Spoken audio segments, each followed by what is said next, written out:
Hey everyone, Pete Calandra here. This is the review video for Class 8 of my Audio Midi 2 class, Fall 2021 semester, Queens College, Aaron Copland School of Music, City University of New York. In today's video, I go over a lot of material. I talk about creating a sample library for a film score I'm working on. We go over signal flow. We go over the basics of microphones. And then we pick up with mixing that roots track that we went over last week. And I talk about using high pass filters, talk about using compression, talk about using some distortion effects to add some excitement to sounds, and also do a brief instruction on using sidechain compression. Anyway, there's a lot of material in this video. There'll be, at some point, chapters down in the description box below. So I hope you enjoy this. If you're not in my class, or if you are, and you like this video, give a thumbs up. For more content, please subscribe. And to be notified, ring that bell. Thanks so much for watching, and let's get right into it. Hey, how's everybody doing today? Welcome to class.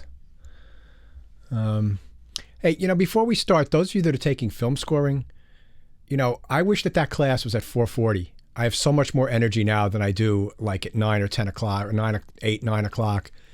My days are long, and even if I take a nap in the afternoon, I still don't have the same kind of energy. So I apologize for that. I'm working on it. But anyway, this is class 8 of Audio Midi 2. And we got a lot of stuff to go over today. I hope that you've been well. I'm doing well. I took my first bike ride today for about 45 minutes since my surgery and felt great. Weather's beautiful. It was definitely winded, but no problem. So I'm feeling very fortunate and very thankful. Before we get going, I mentioned about my schedule and that I get up at 4 o'clock in the morning and all this stuff, right? And somebody sort of, thought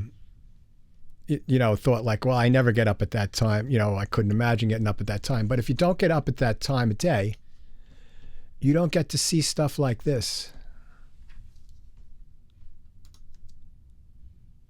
Sunrise. Right. I get up and I go up to these mountains. It's about a 15-minute drive from my house, and I get to see the sunrise. It's a pretty hard, here, this is my favorite picture. Me and my buddy. This rock outcropping. It's an easy hike, and then there's about a 10-minute hike where it's, you're like flat rocks, and you're at like a 45 to like 60-degree angle climbing up. And, I have good hiking shoes, and I use a hiking pole, and it's not a problem. And then there are these rock outcroppings that you can just sort of hang out on and just take it all in, and sunset, sunrise, it's beautiful times a day. What time do you sleep to get up at 4 in the morning? I usually go to bed around 9:30, 10 o'clock, 9 o'clock, 9:30, 10 o'clock, depends upon what I'm doing. I can function on 6 hours sleep for several days in a row. Not a problem.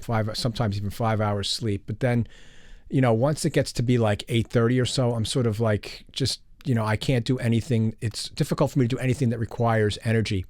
When I was used to play shows, I used to have to be on at 8 o'clock. So I was still an early riser, but my early rising was about 7:30 in the morning back then. But now, ever since I got into this habit, because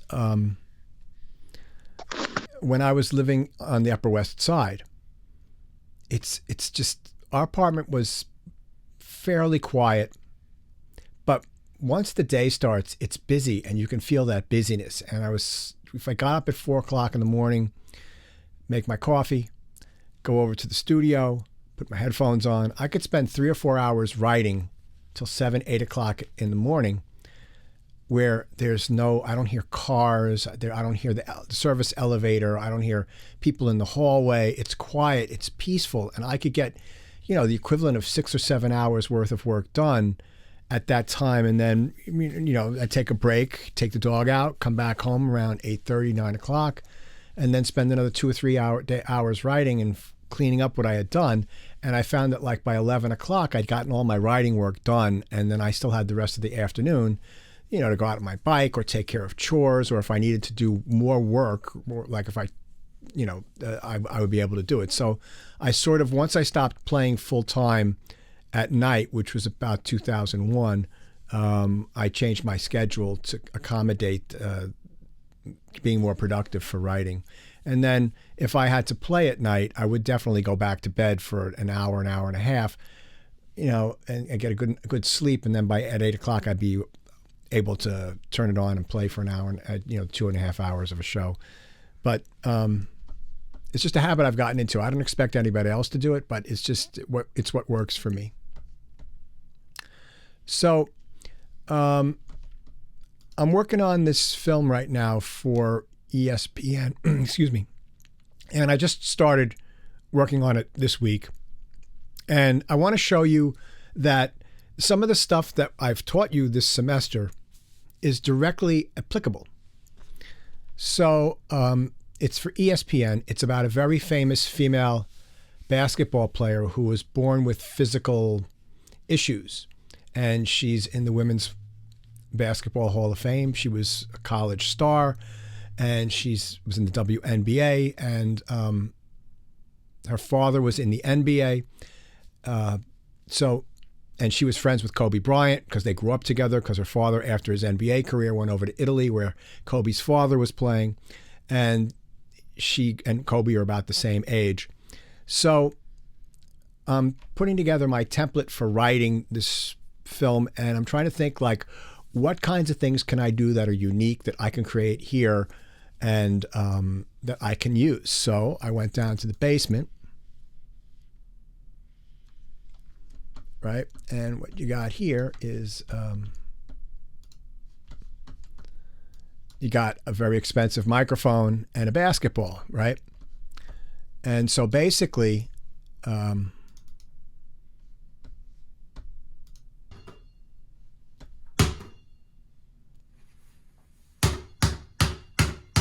right, I'm recording all this, right? And then I recorded a bunch of just dropping the basketball once, right? But I wanted to get something with some rhythms that I could edit up. Then, you know, bounce, slap.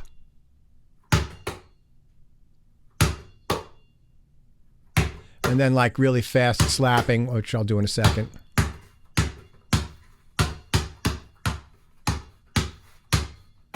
Whoops. Like this.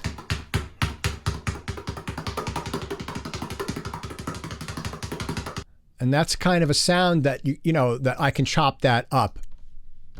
And so what I did was I took that audio recording and I imported it into Pro Tools, right? And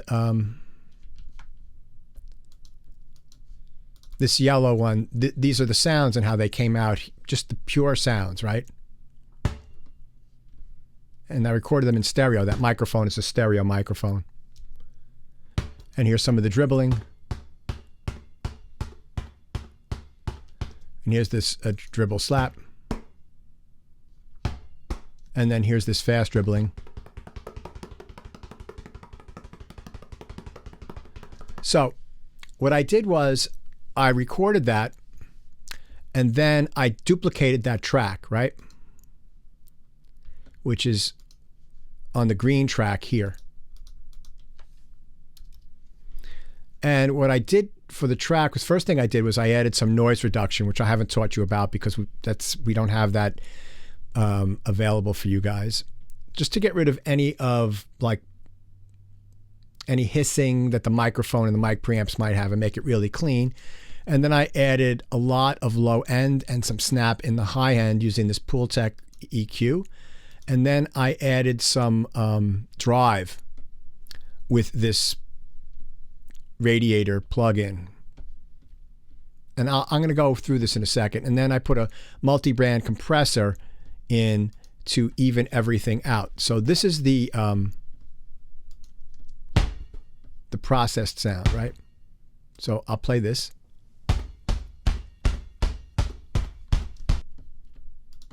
And then this is the unprocessed sound.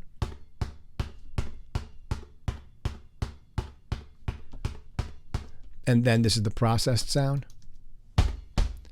Right? It's bigger. You know, there's more beef to it. So what I then did was I mixed the two of those together.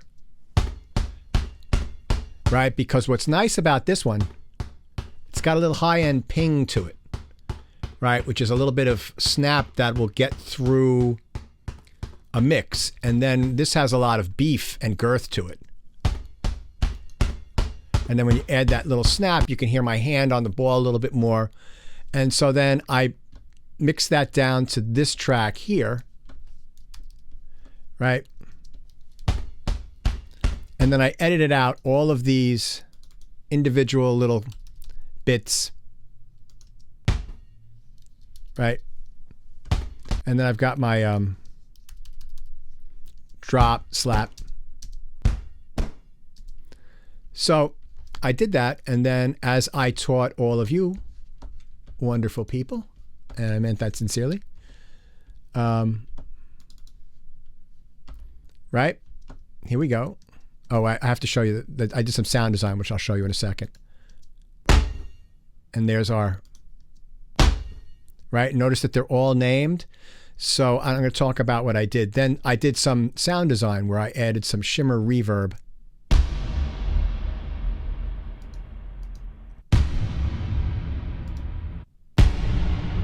And then some reverse.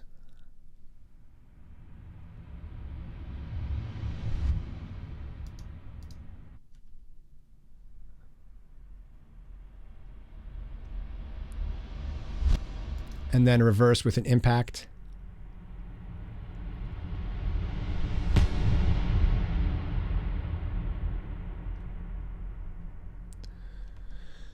And then I've got all these dribbles.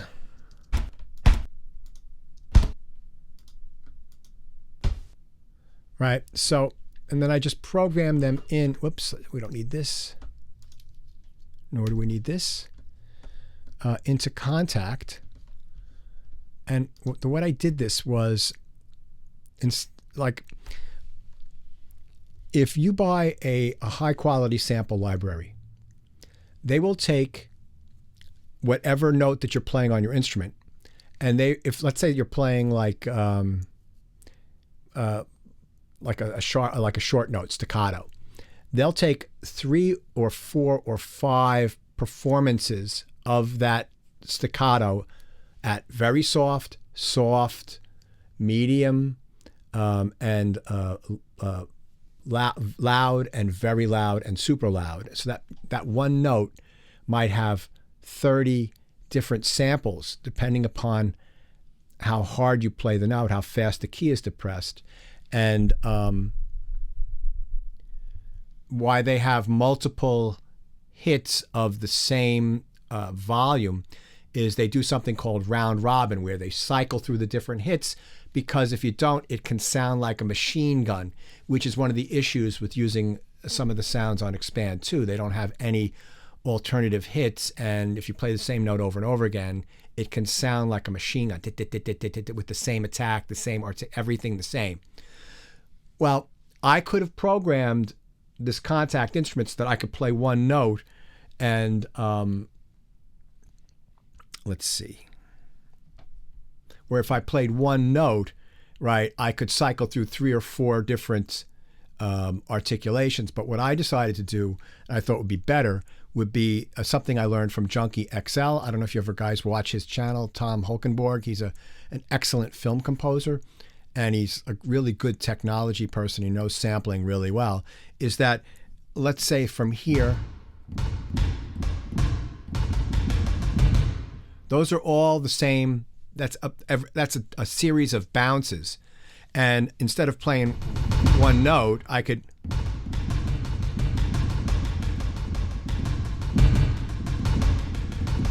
right, and I can create a rhythm like a drum. And I've got my sound designy.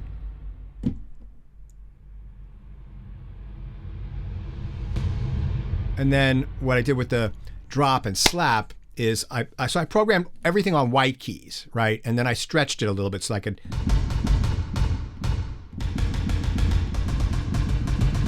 so that like these two are the same pitch. But with the drop slap, I did the white note and then the adjacent black note. And then at the very top, I did my dribbling, my fast dribbling. Right? So you can hear that it's there's so much different stuff to it. It's really cool. And, you know, I actually started using it on a cue today. Let's see, do I want to? I could show you that cue. It's not a problem. Let me close this. So this is still early days with this cue. I'm still working it, but let me just show you how I have employed those V3. This is, and my template is not anywhere near complete yet. I have to go through this and clean it up, and this is still early days. I'm writing a suite for this. I'm writing a suite for the filmmakers to listen to, and then I'll extract all the music from that suite. So just give it a second to open up.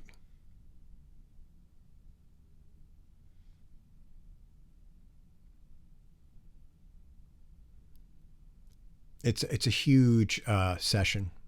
I mean, it's probably like 80 or 90 tracks. But I'm not playing that many tracks. Okay, so let me just play this.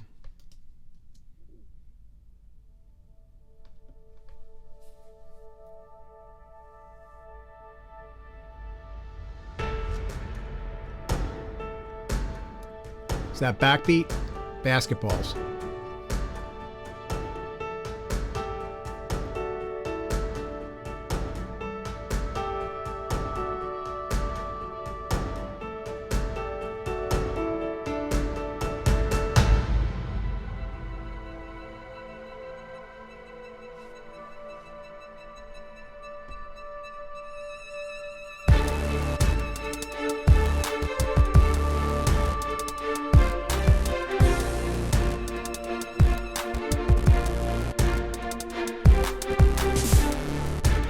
So let me solo the basketballs.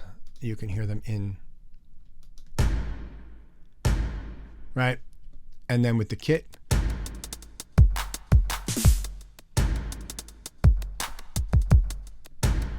And then right here, I'm doing the drop slaps. And then here I've got my reverse. It's a big boomer. So I'm not going to overdo it with the use of those, but like but I want to have it in like when there's competition and there's games going on instead of big drums. You know, I can use these, and like here in this sort of.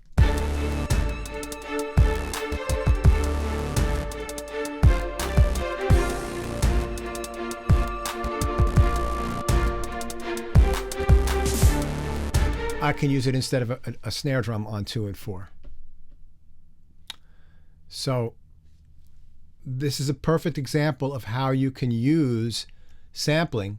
I'm the only person in the world that has those sounds because I created them myself, which gives my score, and I'm going to create some more sounds as I need them, give my score some originality to it, you know, and that's a really good thing to do. And it's satisfying, you know. I've put my imprint on this. That's my hands on that ball, dropping it and playing and slapping it, you know, like it's an instrument, and I can play it as an instrument that I created.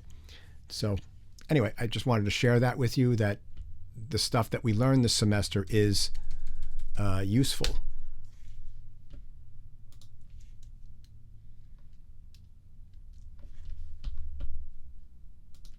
So what I'd like to do today is we're going to do some more work with mixing, but I want to review signal flow with you, and I want to go over some microphone basics with you and start to incorporate that stuff. So in our Google class, there's links. Let me put these in the chat so that you can download them directly, maybe.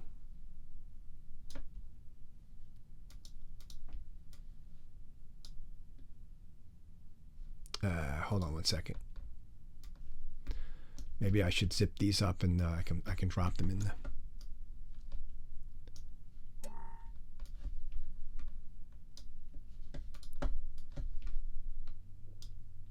Yeah, that's the way to go. Just zip it up and compress.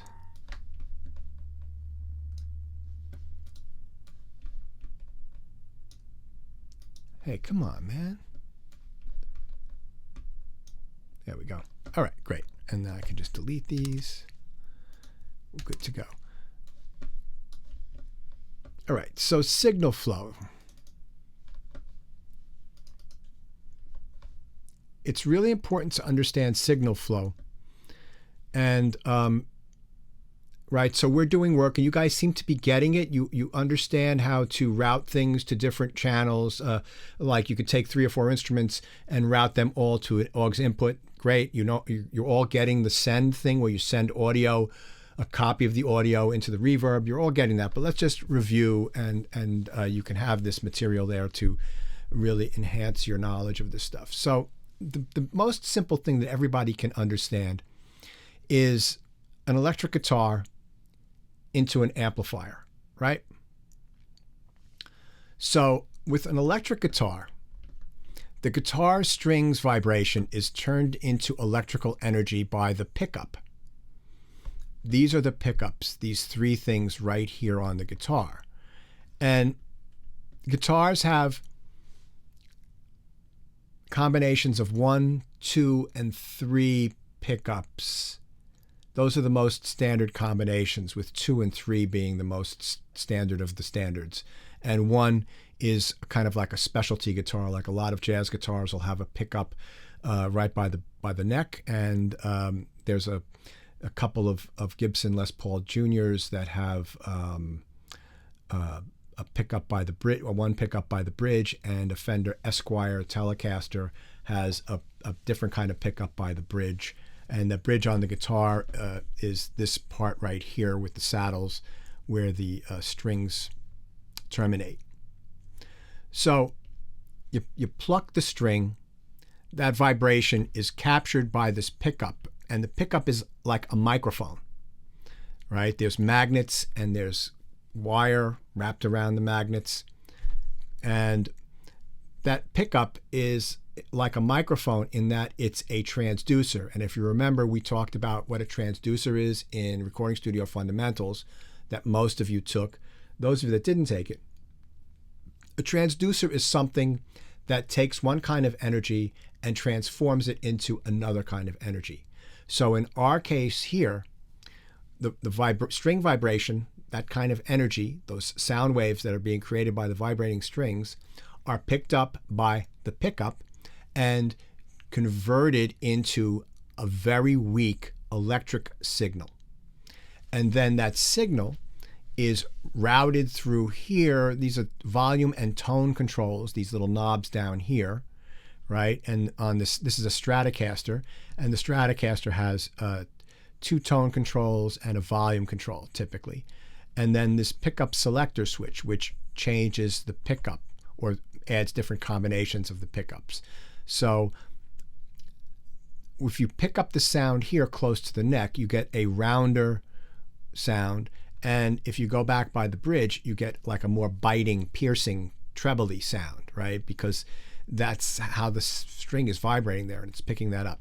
So that is wired to this part of the guitar here, and that's the output jack, and that gets plugged into a 1/4-inch cable.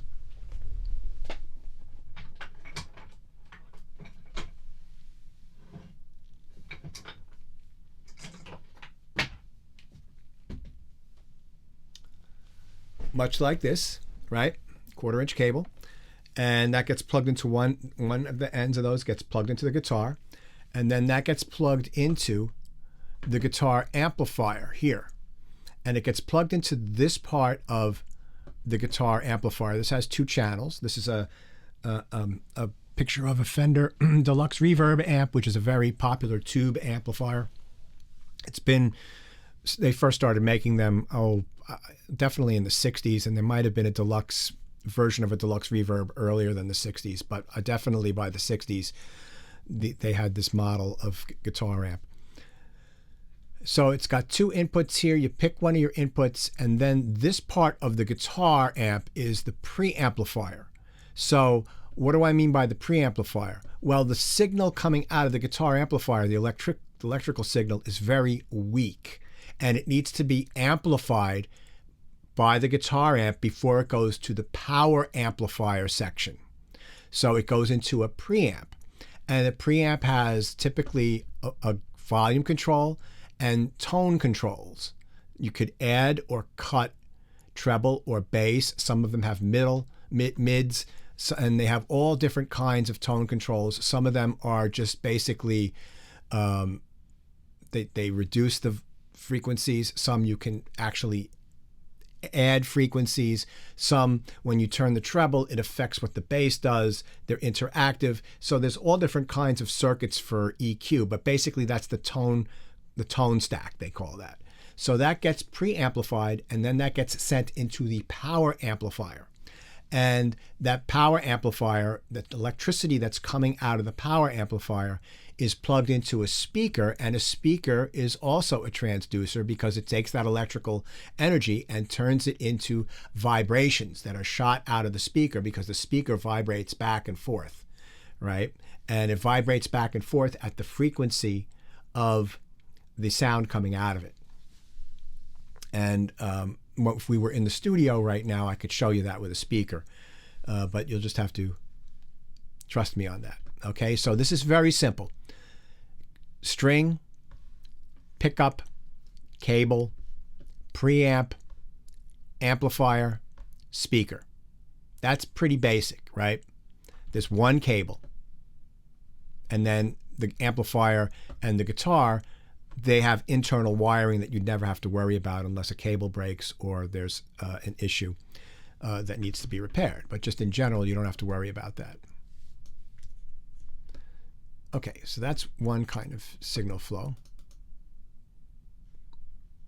So now, if you remember in Pro Tools, we have a column that's called inserts, and we usually plug our instrument into the inserts. We're inserting it in the signal path. So if we look at this, this is our guitar and this is our amplifier. So the guitar does the same thing as before and the amplifier does the same thing as before, but you've all seen guitar players have pedals on the floor that they plug their guitars into. What they're doing with those pedals is they are inserting a pedal in the signal path. So you take the output of the guitar and you plug it into the input of this wah-wah pedal. You take the output of the wah-wah pedal and you might plug it into this overdrive pedal, the input. You might take the output of the overdrive pedal and plug it into a delay or an echo. And you might take the output of that, plug it into a reverb, and then the output of that goes into the input of the guitar amp, the preamp, and then that gets brought up in volume and gain and sent to the power amplifier section of the guitar amp. And then that electricity is again converted into audio waves, vibrations, by the speaker. So the DAW equivalent of that is your source is your audio file or your software virtual instrument VI, and then your DAW equivalent is plug-in inserts. You can, those little rack things that we call up in when we do an EQ and compression, they're inserted in the signal path. And then the output of the amplifier is the master bus to the speakers. Now, I could go over what each one of these things does. This is this is like a band pass filter that you change the frequency of by moving the pedal up and down. This overdrive takes the sound and adds more gain to it. And then the delay or echo, that just does what our mod delay does, very similar. And reverb is very similar, although this is a spring reverb, so there's, it's electronic kind of reverb. And so that's the equivalent with a DAW. So this is stuff that we know, right? We've gone over this, we've been doing this, but let's just review it. Audio tracks contain audio information. In modern DAWs like Pro Tools, Logic, Reaper, and all this stuff, that info is digital. And this type of track can either be mono, which is one channel, or stereo, which is two channels. An aux track is a track or a channel in a DAW that functions similarly to an aux input on a mixing console. It is a bus destination for routing signals. Audio that gets sent to the audio track does not get, to the aux track does not get recorded. It passes through the channel and comes through the outputs. So an aux track is useful for adding time-based effects like reverb and delay to multiple audio tracks. And they're also useful for routing the outputs of a series of related tracks, like a drum kit where there are separate audio tracks for kick, snare, hi-hats, and overheads, etc., to give the mixer more control over the output of that entire group. And then the one other one that we've been using this semester is the VCA master tracks. A VCA is a voltage-controlled amplifier, and this track provides a means of easily controlling a group of faders on a analog console, and that's done digitally inside of Pro Tools. All right? So you can take the overall level of the group tracks up and down while maintaining the relative balance of the group members and retaining the individual track automation. So this is VCA master tracks are very good, and you guys have been using them. I've seen most of you using them, if not all of you, and using them correctly, which is great. All right. And then the only one I don't have here is the master track, but I'll get into that in a second.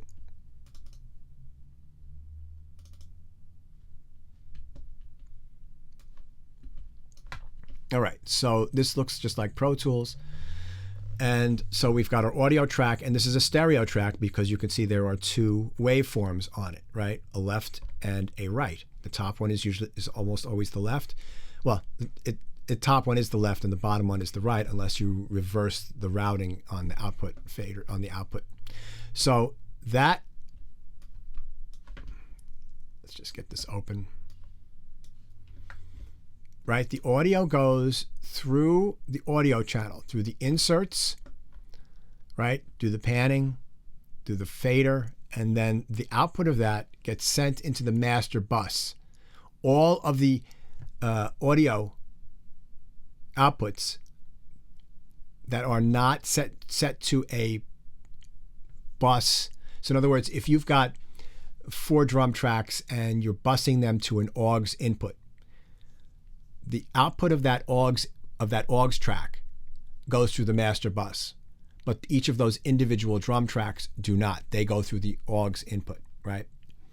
So that's why we call that a sub-master.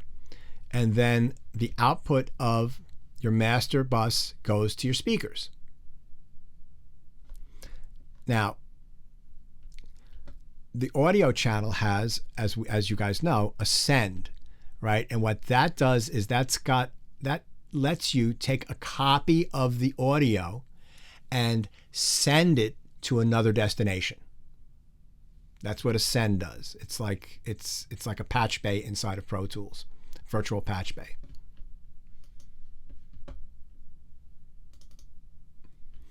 So here's the same thing with multiple tracks, right? You've got audio tracks. They're all going to each individual audio channel, and those 4 outputs are all going into the master bus. And the outputs from all source tracks, audio, software instruments, aux tracks, is routed through the master bus or the main outputs of every DAW. And the levels of these individual track outputs are added together. Remember, this is all digital. It's all numbers. It's all math that's going on in the background. And that's what's called summing. You're adding together the outputs of all the individual tracks, and the sum of that is coming through the outputs of the master bus. All right?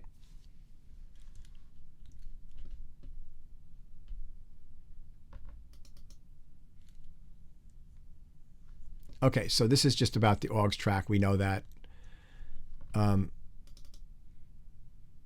Now, let me just talk about, let me go back to,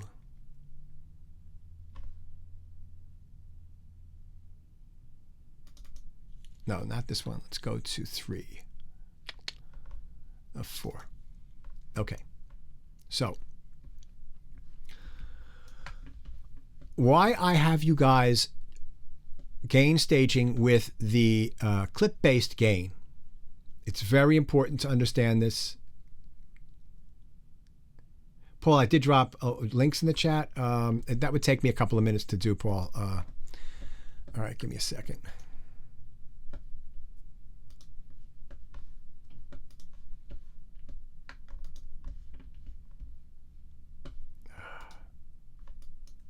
Here we go. Copy link.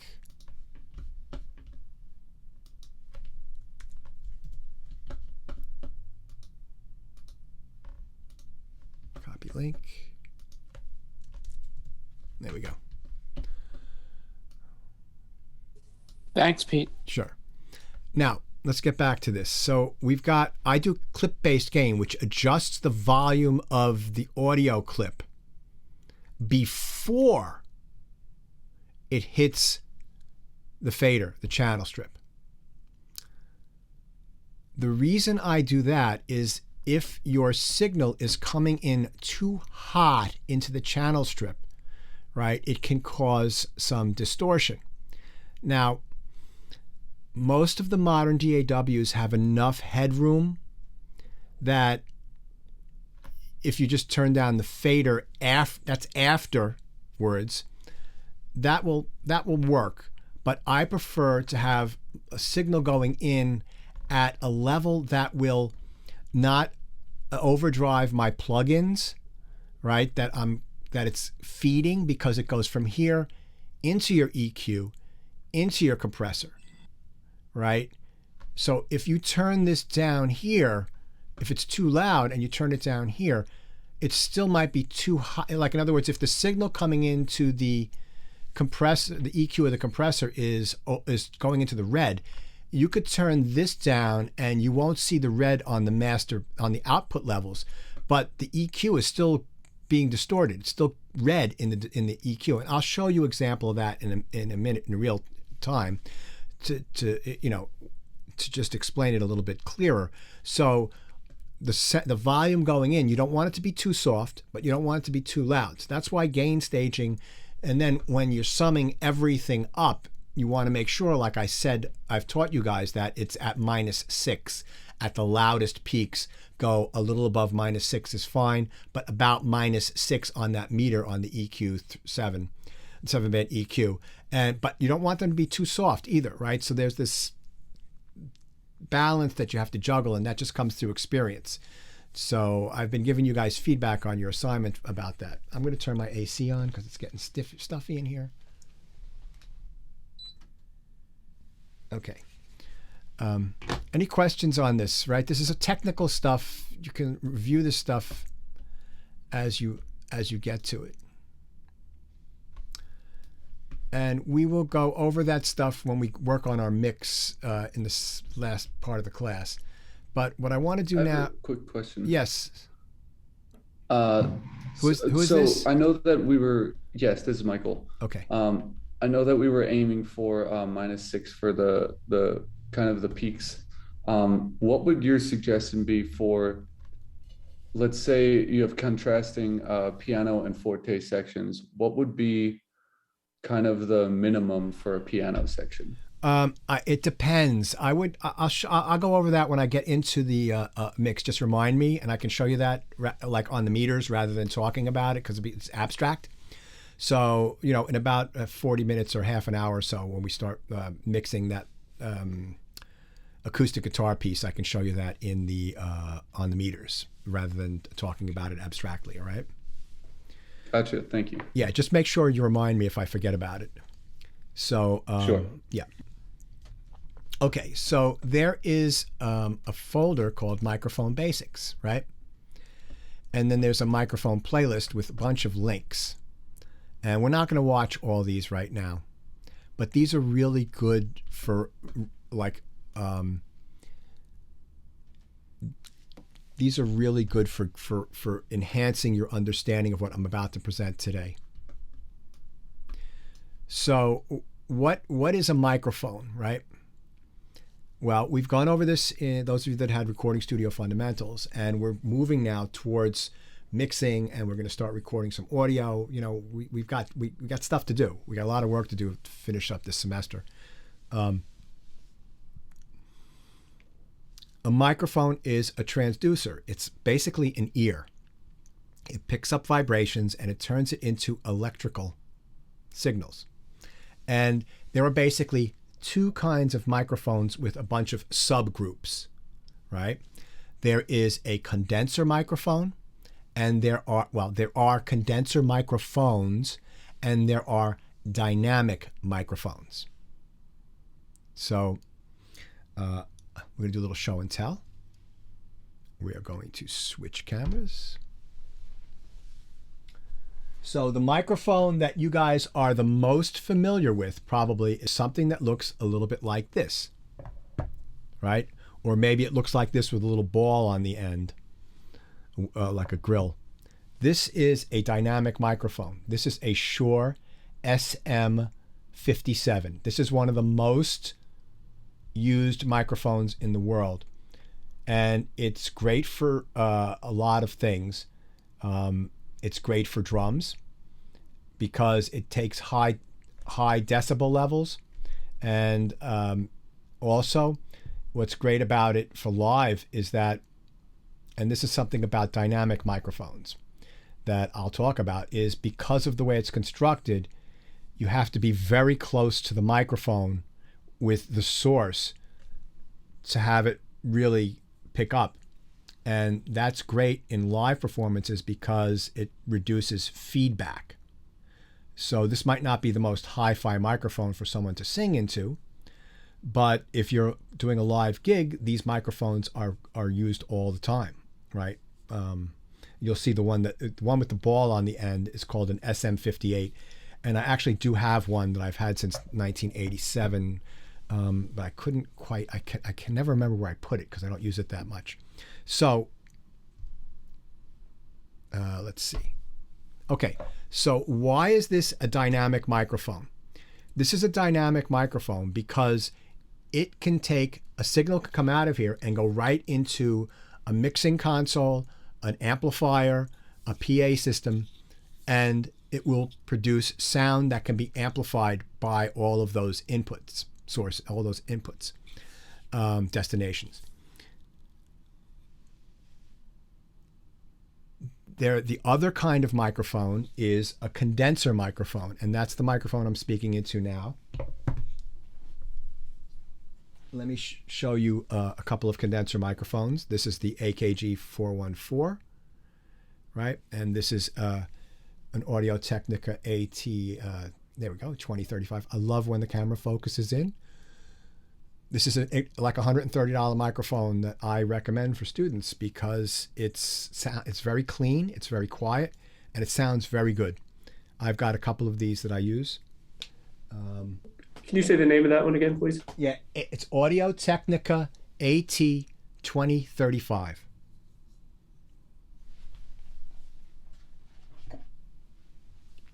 Thank you. Yep, these are also condenser. I have a fair amount of a nice microphone cabinet, which I've been collecting for 20 years. I didn't just go out and buy all these microphones. These are also condenser microphones, right? You can see they've got the red badge on them. They're Neumann. What's the first difference you could see between these two microphones? Anybody? The obvious difference, like it's staring you in the face. Is one bigger than the other? Right? This one is a bigger microphone, size-wise, than this microphone. This is called a large capsule condenser microphone. And these other two microphones that we looked at are also large capsule condenser microphones. That means that the capsule, let's see if I can show you this capsule.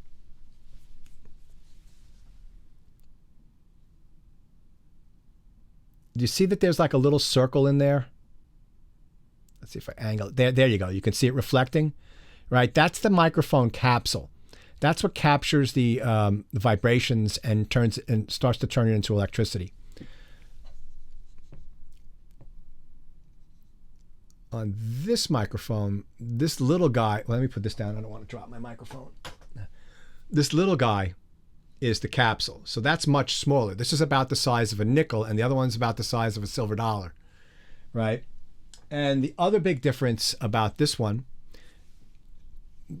and these two are similar, right, in that you address them this way, right? This one is addressed side. The side of it is addressed. That's where the sound is. That's where you sing into. And when you have a microphone that looks like this, the way that you know it's the front is that on most of them, the company logo is on the front of the microphone. For example, on this 414, you see it's got the name right here and the badge for AKG, and on the back, it doesn't, right? It says what it is, and it's got my little sticky here, which has my name on it because I used to bring these into the college, but we've purchased some microphones. I don't have to. So this is the back of the microphone. Now, there's two other microphones I want to show you. This, you've seen this, like if you watch radio, like somebody talking on the radio, like a simulcast, like a lot of radio DJs have this. This is used on brass instruments. This is used on bass guitars, like acoustic basses. This is an Electro Voice RE20. This is also a dynamic microphone. So it can be plugged in, right? And you see this, these are both dynamic microphones. But you see the size difference. They're both, you talk into this part, that's where the sound is captured. And then one more. This microphone, which is big. This is my latest microphone. I sold about $15,000 worth of gear I wasn't using this summer, in June. I sold on reverb.com, right? I have guitars, all sorts of stuff that I wasn't using, just sold it. And I took the money and I purchased stuff that I will use. And one of them is this microphone. And this is made by a company called AEA. And this is a stereo ribbon microphone. So basically, instead of having one of those coil, the capsule, it's got actual aluminum or like metallic ribbons in them. And they're set up in a way that this captures 360 degrees of sound.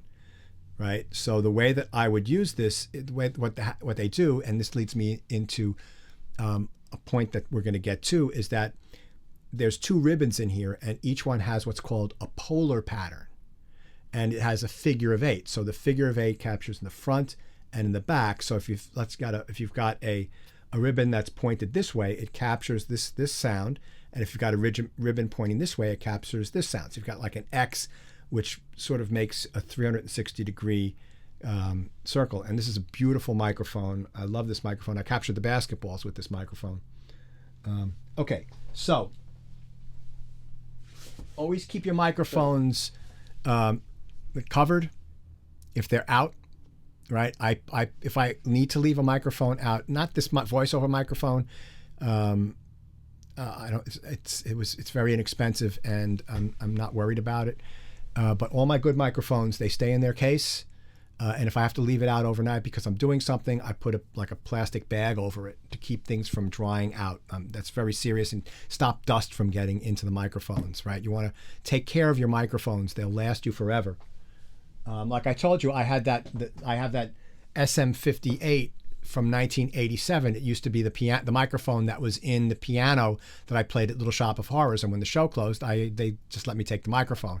And so that microphone has actually been in use since 1982, and it still works.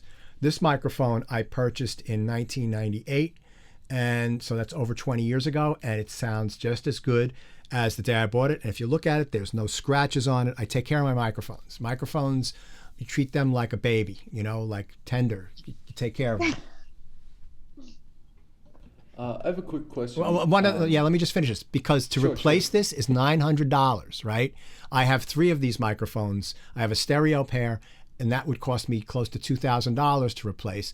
And if I dropped this, I'd be heartbroken. I love this microphone, right? So I take care of it. Yes, question. Go ahead. This might be a weird question, but I have a Audio Technica 2020, and you were recommending a 2030. Also, no, the model 2020. numbers? Yeah, the 2020 is also a good microphone. It's just it's a little older model. So the 2020 came out, and then a few years later, the 2035 came out. Nothing wrong with the 2020. Excellent microphone for people just starting out. You can get professional results with either of those microphones if you know how to place the microphone and you know how to play your instrument. So yes, there's nothing wrong with the 2020. I would recommend that also. Gotcha. Thank you. Yep. Okay. So these other microphones that are not dynamic microphones, they're called condenser microphones. And the difference between the dynamic microphone and the condenser microphone, also the ribbon microphone, that is a dynamic microphone. Okay, a ribbon microphone. They do make powered ribbon microphones now that need what I'm going to explain in a second, but historically, ribbon microphones do not need, they're dynamic microphones. They're a type of a subcategory of dynamic microphones. The condenser microphone needs power to activate its electronics. All right. With the dynamic microphone, the magnetic field that it creates enough power, enough power to send the signal into the preamp, into the microphone, into the PA system, into an amplifier. So that doesn't need what's called phantom power. But these condenser microphones need what's called phantom power. And basically, I'll show you this next week when I get a separate audio interface set up and I show you how to connect everything. But there's a little switch on your audio interface that says 48, right? Make sure if you ever own a ribbon microphone that you never, ever, never, ever, never, ever, never, ever, never plug it in to a microphone preamp with the phantom power turned on. Otherwise, you broke your mic, literally like in seconds. So we don't use ribbon microphones in the school. We were going to buy a pair of powered ribbon microphones that use phantom power, so that problem wouldn't have to worry about that. But COVID. So the reason it's called phantom power is that it travels on a cable, like a little cable that's inside of the microphone cable, right? So there's a part of the microphone cable that carries electricity into the microphone, and it powers the microphone. Now, the next thing I want to talk about, and I'm going to do a demonstration of it, is that microphones have what are called polar patterns. They have ways that they pick up sound. And one of the great things about this microphone here, and why it's a great teaching tool, is that it contains almost every polar pattern that you would want to use. So what do I mean by that? Well,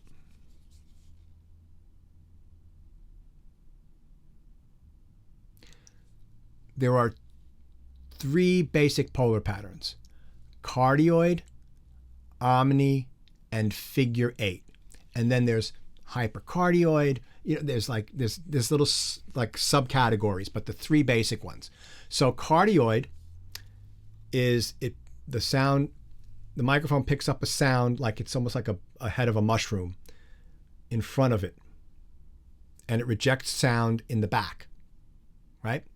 Omnidirectional picks up all around the microphone. Figure of 8 is like a double cardioid, one in the front and one in the back, and then it rejects sound on the sides. Okay? So let me demonstrate that.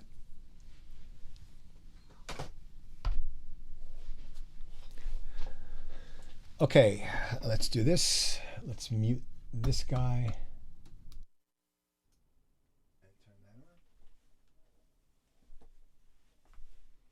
All right, let me move the light so that you can see me a little better. Okay, so right here I've got the, and it's going to be a little bit softer. I apologize for that. A second AKG 414, right?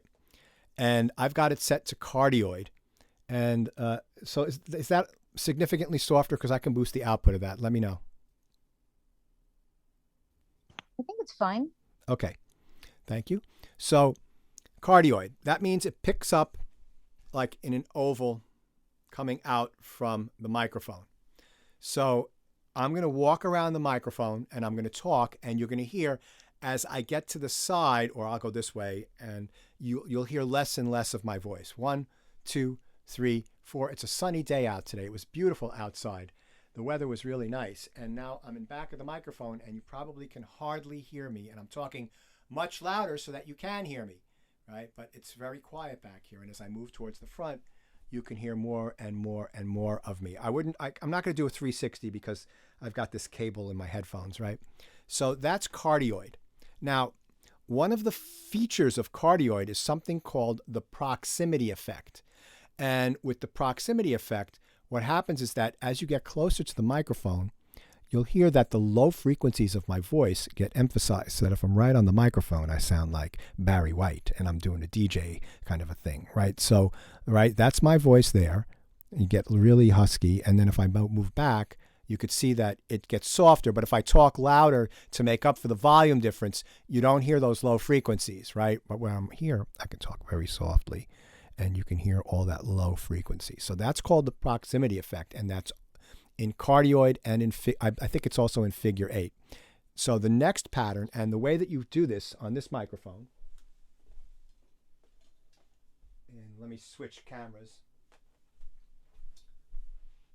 Turn this microphone on and go here, right? So on this microphone, there's a switch right here, and you push the switch to the left and the right, and then these little images here, you can see that they're like, oh, that's great. I love that. You could see that they're the polar patterns, right? Like you could see that, let's go, there we go. You could see the one on my left, or which is probably your right, is a circle. And then the one that's in the middle is cardioid. And then the one on the far right is the figure of 8. And then the two inside, like the second from my left, that's, wait, let me just take a look before okay, I'm wrong. So I'm trying to do this from watching the camera monitor. So the circle is the AMII. The one to the left of to the right of the circle, the one that's right, the second one here, that's cardioid. The one in the middle is hypercardioid. So that's less of, it's more like, it's more pointed instead of being an oval. And then the one after that is like a hypercardioid, like a hyper figure 8, because it's got a little bit of pickup in the back, but mostly in the front. And then the very far one on my right is the figure of 8. Okay, so you can, there we go. I love the camera's focusing. It's so fabulous. Okay, so those are your polar patterns, and you push that little switch on above them to switch back and forth. And on this particular microphone, there's little lights to let you know which polar pattern you're picking. So let me mute this mic.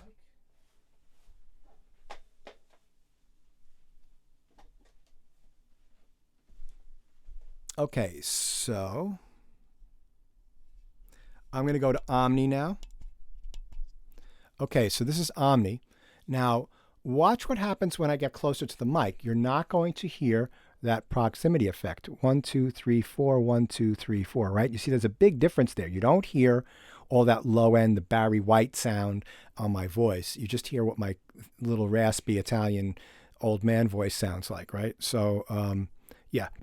And then I'm going to do the circle around again, and you're not going to hear a volume change as I walk around. As long as I stay a consistent distance from the microphone, you can hear that it's picking up in 360 degrees all around the microphone, right? And there you have that. Let me, I'm sorry, I'll do that again. Let me switch the camera angle. Okay, one more time. So here I am really close. AMII, no proximity effect, right? If I do this, proximity, 1, 2, 3, 4. 1, 2, 3, 4. There's that proximity effect. 1, 2, 3, 4. No proximity effect there. So I'll do the, so you see I'm walking around it, the volume stays the same. So that's omni. Okay, and then let's do figure of 8. And I'm going to talk about when it's beneficial to use each of these polar patterns. So this is figure of 8. So I'm in the front, and you can hear as I get close, it's got the proximity effect, right? So as I go to the side, it's going to get softer. And then when I get in the back, you'll hear the volume pick up again. So 1, 2, 3, 4, 1, 2, 3, 4, 1, 2, 3, 4, right? So that's really cool. Okay, so that's your polar patterns. That's your basic polar patterns, all right? And by polar, I don't mean bipolar, but by polar, I don't mean like the North Pole and the South Pole, although you could argue that, I guess, if you wanted to. Okay, let me mute that microphone back there and switch cameras. All right, so understood, right? You guys, the microphones that you have only have cardioid, but I have to teach you this stuff so that you know it. So let's talk about the use case for each polar pattern. So cardioid is what you're most used to hearing. This microphone has a cardioid, and that's why these dynamic microphones are not very sensitive. That's why you see when if I had this plugged in, you have to get right on top of it to make it sound. And as you get further away, it doesn't pick up sound, which means that like you can have multiple microphones open, and the chance of it picking up the sound from the speakers to create a feedback loop is greatly reduced. That's why dynamic mics are great for live performance. Okay, so cardioid, when you want to have less room sound, so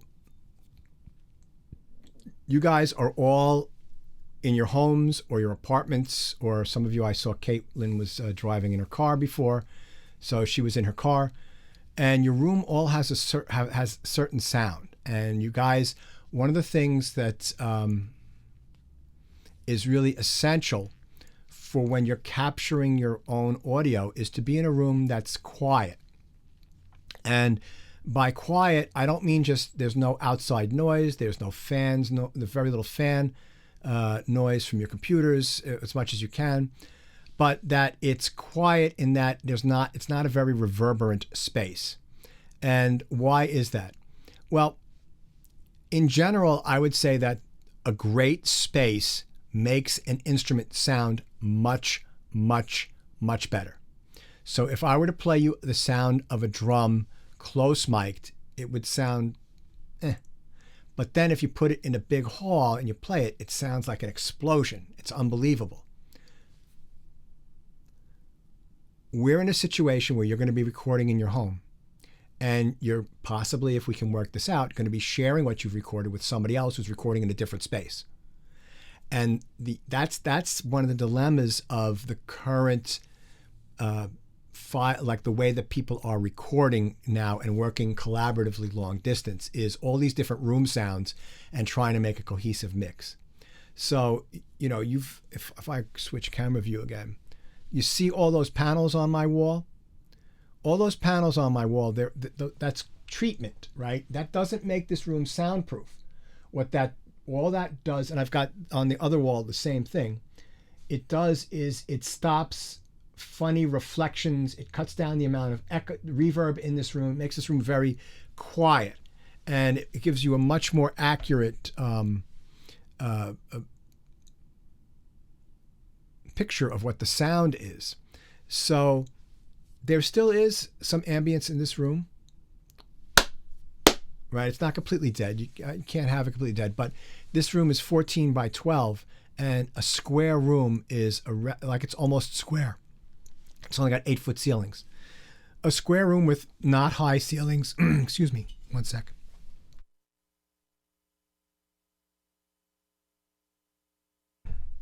Is a recipe for all sorts of audio artifacts, like standing waves and flutter echoes and all this stuff.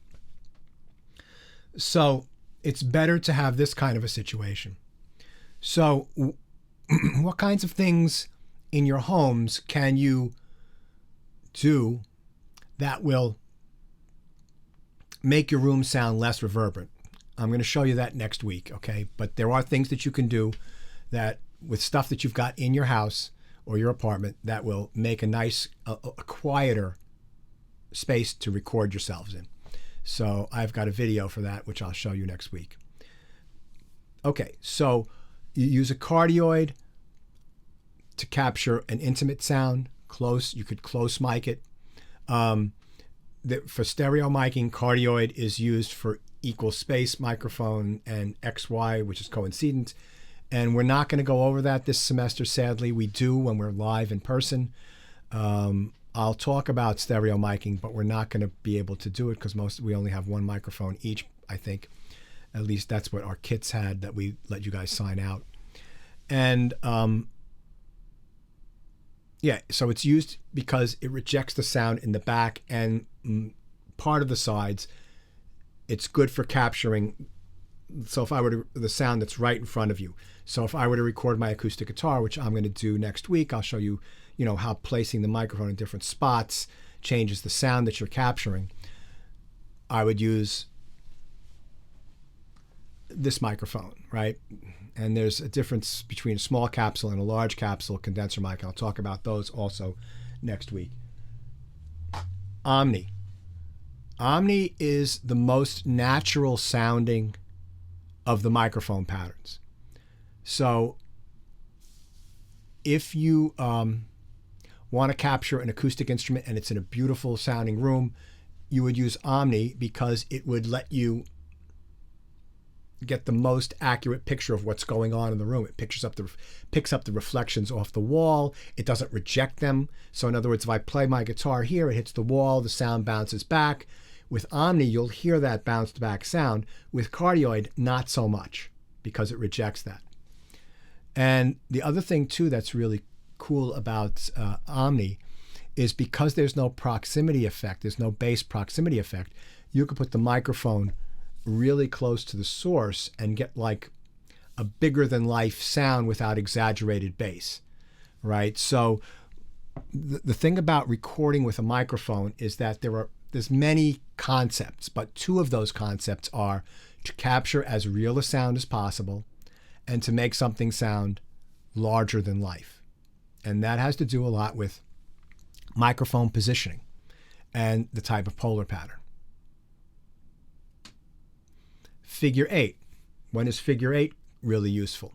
Okay, so figure 8, as we saw before, captures the front and the back. And also another thing to understand is that the sound is different on both sides, right? It's not this, it's like this, the front might have a little bit more treble than the back, might be a little bassier.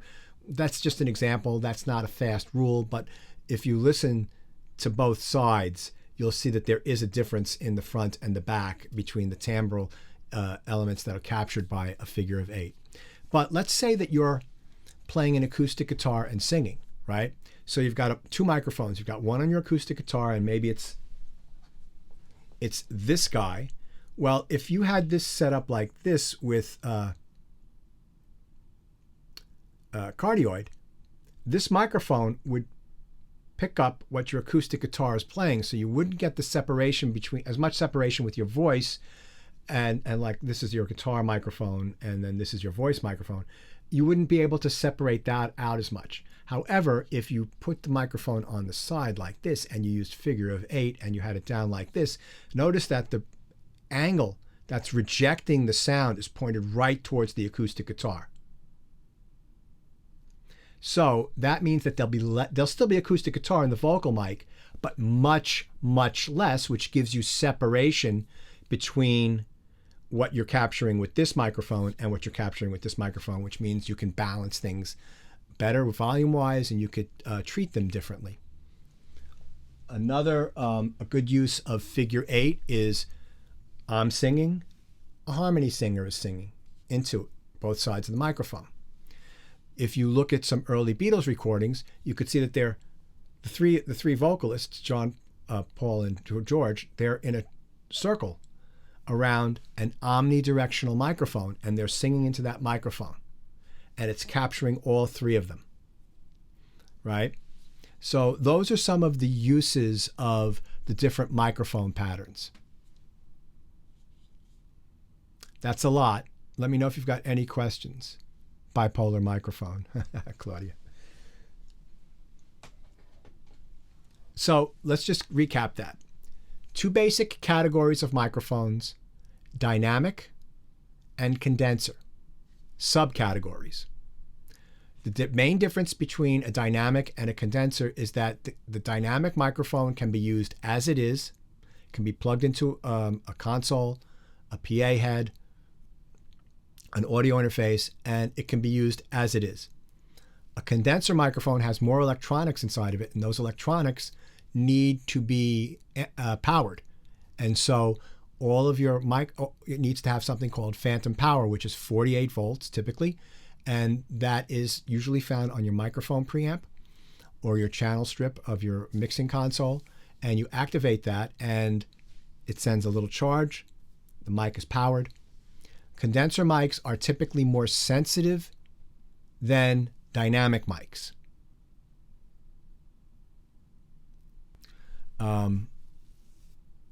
The subcategories. Condenser mics, dynamic mics are things like the Shure SM57, that RE20 by Electro Voice, the Shure SM58, and also the ribbon microphone that I showed you. That is a dynamic those are typically dynamic microphones. Okay. And as I said earlier, there is this trend over the last 3 or 4 years to create ribbon microphones that can accept phantom power. And the reason they're doing that is that the output of ribbon microphones is so low that you have to turn up your preamp on your microphone audio interface or your mic pre so much that you'll add a lot of noise from, unless you have like an audiophile mic pre or interface, you'll add a lot with a lot of gain, you'll add a lot of noise. Like in the back of my studio over here, this is a microphone preamp, and this is another, let's see, I can light those with this torch. Right, I've got these two microphone preamps here. This is a Grace microphone preamp. It's very clean, it's stereo. And then right here is a Neve 1073 stereo preamp, and with a channel strip. This puts out about 65 dB of gain. This puts out over 80 dB of gain. So that's 15 decibels louder on the Neve than on the Grace. So if I were to use, I don't have to turn it up as loud, right, to get the microphone at a good level for recording. So the chances of it being noisy, you know, because I'm not at the top range of the mic pre, so you'll get a cleaner sound. And that's one of the things why they're making ribbon mics accept phantom power, is that you don't have to then turn up the microphone preamp so much. They have other solutions for ribbon mics. They have these things called cloud lifters, which add 20 dB of gain inline, but you know, that's another story. That's way advanced, and that's very tangential.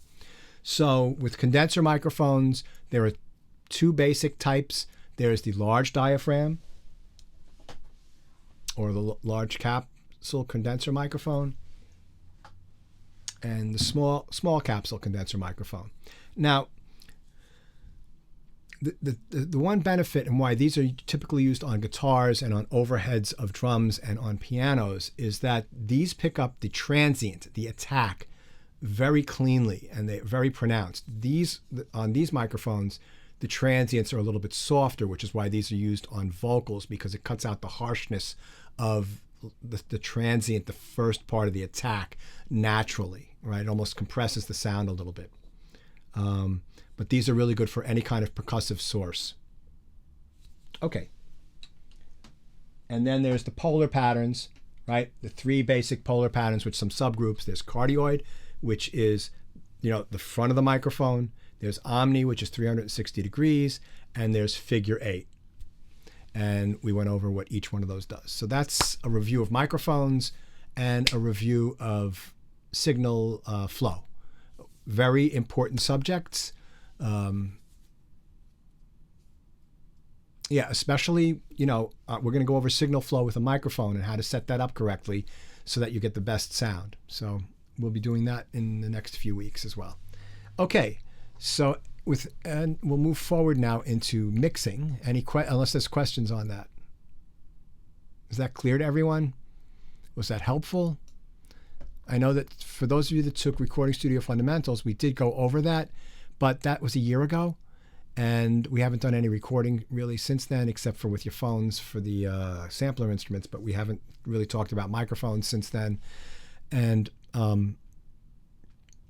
then there are people in this class right now that did not take Recording Studio Fundamentals, so this is new information for them. Okay, so let's do this. And we'll pick up with our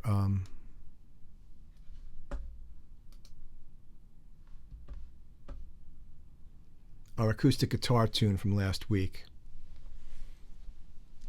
So let's take a listen and then we'll get back to mixing.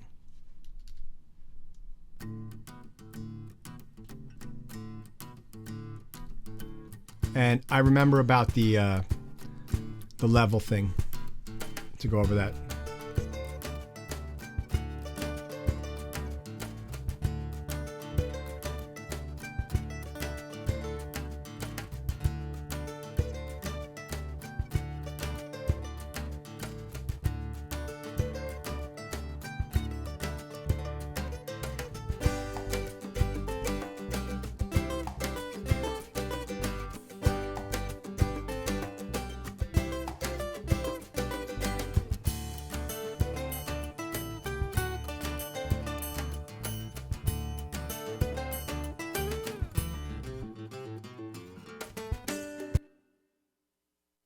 All right, so that doesn't sound bad. It doesn't have, it's just kind of a little bit lifeless, and there's more stuff to be done.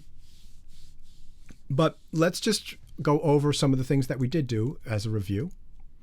All right, so we've got our drums in purple, right? And you see this comment section here? I don't need, for you guys using laptops, you can hide that. You don't need to see that. That gives you a little bit more space over here to see. So I've got my drum kit, my crash cymbal, my triangles, and my two congas. And I've got those grouped together as a drums and perk. And I've got the VCA here for those, right? Then I have two different bass tracks, and I've got those grouped together with their own VCA.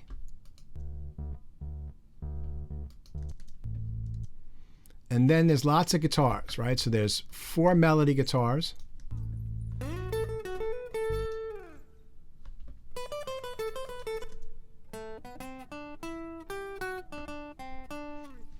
Okay. And then there's the rhythm guitars, which is the blue tracks. And then there's the mandolins, and they all have their own VCAs. Now, one thing I want to just tell you guys is that when you do a stem mix like this, where you're importing stems, where do I buy my gear? I buy it from wherever. I buy a lot of gear from different places. There's a really great music store up here that I like to support called Alto Music. I bought that Neve preamp from them. That was part of my purchases over the summer after selling those gears. They're in Wappingers Falls, which is about a half an hour drive, and then in Middletown, which is the bigger store, is 40-minute drive. I buy stuff from them. I buy stuff from Sweetwater. But Sweetwater just got bought out by a venture capitalist company, so I'm hoping that their service doesn't get changed. And I've purchased stuff from Craft Music in I think they're in Milwaukee, Wisconsin. And I've purchased stuff even from Sam Ash and Guitar Center. Yeah, all sorts of places. And I buy used gear. My electric piano right here. I bought this 15 years ago used off of eBay. Right, I've bought guitars off of eBay. I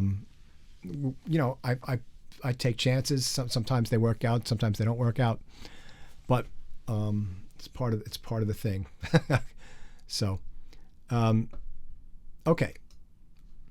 So when you're doing these stem mixes, please get into the habit of not changing the actual name, of renaming the audio files. Right, these files should be the same name as when you import them. They're for a reason. You know, some of you renamed these to things that had nothing to do with what was actually being recorded on them. Oh, I'm sorry, you can't see it, right? So just leave the names of these tracks intact, right? There's a reason for them that the engineer named them that when they rendered them.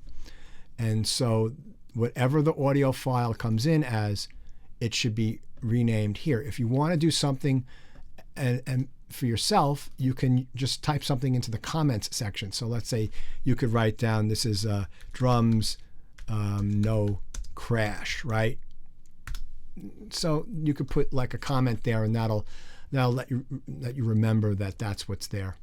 Now, so I just wanted to mention that because a couple of people did rename these tracks in their stem mixes, and just I would counsel against doing that. So just when you import the audio files, whatever they're named, unless they come in named as like audio file, you know, or, unless the person that exported them did not name them properly, then you're going to have to name them. But you know, on the ones that I'm giving you, they've all been named properly. So, okay. So what I want to do next is, there's two things I want to do. I want to continue on with my routing and finish that up.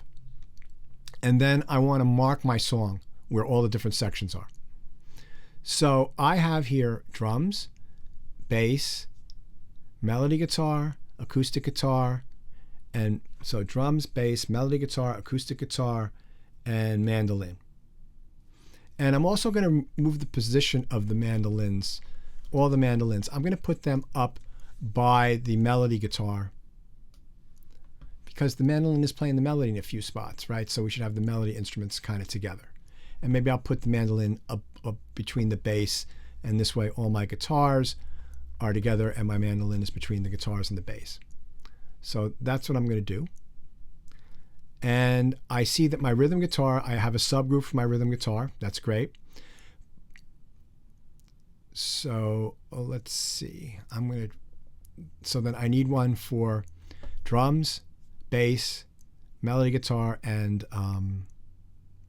mandolin. So that's 4 more. So I'm going to highlight that track, and it'll be Command-Shift-N, 4, stereo, aux inputs, create, and then drums, and I'll put drums master, and just, you know, then I can click next, and then this will be bass master, or sub. You could use the word sub, like a subgroup. Either one is fine. Then there's melody guitar, and then there's Mando. Oh, let me go back. Master.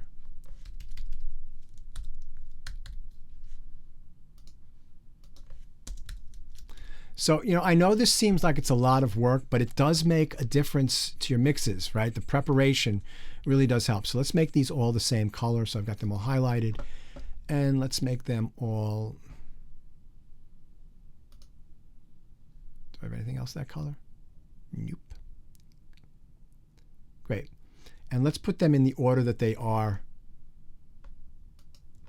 So drums, bass, Mando, melody guitar, and rhythm guitar, and then solo save them. And then the rhythm guitar is already done, so let's do this. Select those 4, and then Option, and Shift. Whoops, stop that. And then go to my outputs, and the first free bus pair. Oh wait, no, I'm sorry. Little spaced out there. Command Option Shift, and then take our outputs. I apologize. The first open one, and then they're sequentially numbered, right? And we did that last week, so you should remember that. So in other words, by doing that, this is bus 11, 12, bus 13, 14, bus 15, 16, and bus 17, 18, and then we're just going to rename those buses. Drums,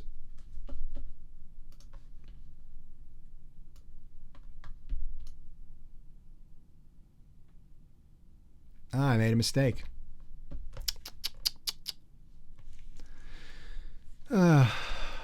Output should be I1, 2, and our input.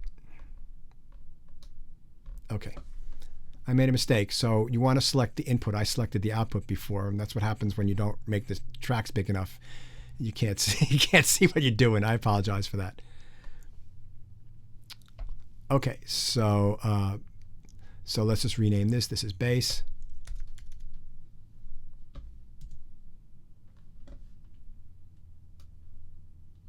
Rename this. Right click.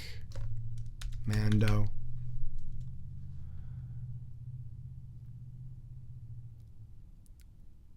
Oh, what did I just do? Hold on a second.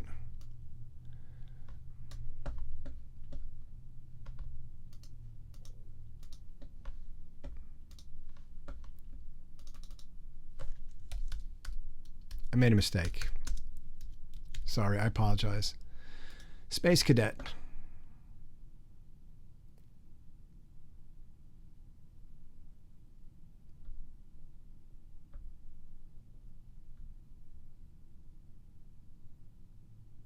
Okay, so our input, so we're going to rename the input there. This is Mando. I rename the output. I seem to be dyslexic today. Mel GTR. And rhythm guitar. Great. Okay, so these seem to be the same color as my plates and everything. So I'm going to recolor these.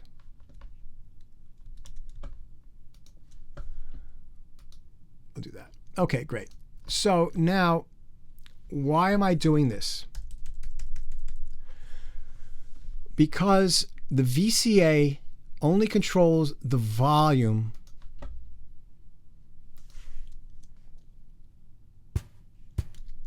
Let's go here. Right, when I turn the VCA down, it gives me control over the volume of all the drums. So you mean changing the track name? No, actually, Jinhee, no. If you keep the track name the same as the name on the stem, unless there's a mistake, which doesn't exist in what I've handed out, right?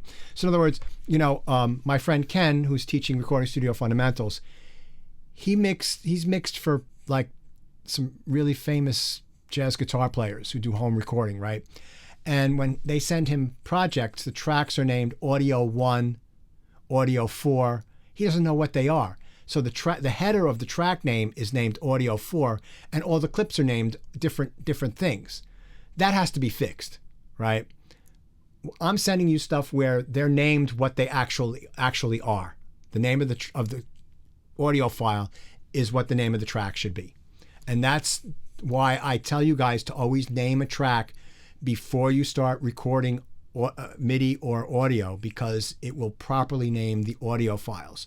So you name the track first before you do anything. I've gone over that with all of you. Even the best of you have made that mistake a couple of times. And it's nothing to be ashamed of. Nothing, just fix it. It's not a big deal. It's not like I'm calling you out or anything like that. But just everybody makes that mistake, and I do too sometimes. I'm so fast. I got an idea. I got to get it down. I forget to name something, and then I got to go back and fix it afterwards. So it's a common issue. But in the stems that you guys have been importing, they've all been named properly. Okay. So what if I want to take the drums and put a compression or EQ over the entire drums and percussion? Well, I could put one on every insert on the drums, but that's okay. But that uses up more CPU. Even though computers are getting more powerful, it's probably fine. But I want to glue the drums together, right? And just create a sound for all of the drums and percussion. I would do that in these sub-master tracks. So I've got my drums master here. Oh, and what I have to do here is I have to assign the outputs of these tracks, right? So that they're going through the drums. And that's Option Shift drums. And the output of all of these subgroups should also go to the music track. That's another one. Music. Great. Everything's routed correctly now. I'm going to go over this again, so just to assimilate as much as you can right now. So that right now, if I mute this track, you don't hear any drums. You do hear some of the reverb, and that's because I've done an insert, and I've done a send on these individual tracks here. If I mute these, right, and mute this, you won't hear anything.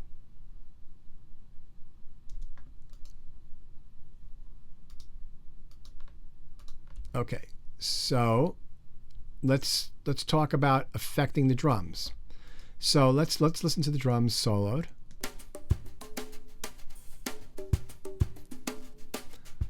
Okay, so they're a little bit thin, right? So I'm going to try to beef them up a little bit. So there's two ways of going about that. So I'll show you that. The first thing is that we can add our 7-band EQ, right?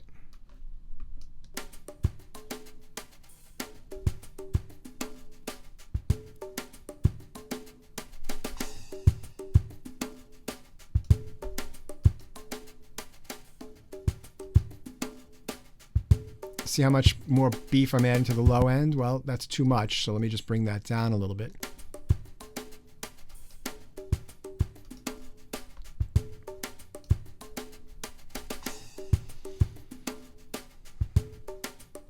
Good. And now what if I wanted to, there's another thing that you can do to, let me see what comes with Pro Tools.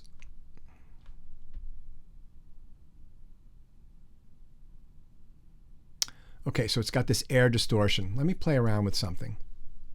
Let me turn the drive down, and let me turn the mix down.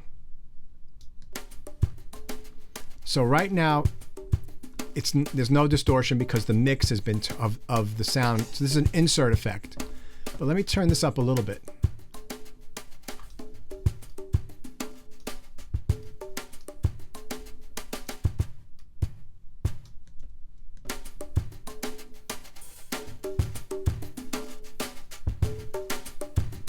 Right? You see how that's adding some grit to the sound? It's too much, right? It sounds distorted. But if I bring the mix down,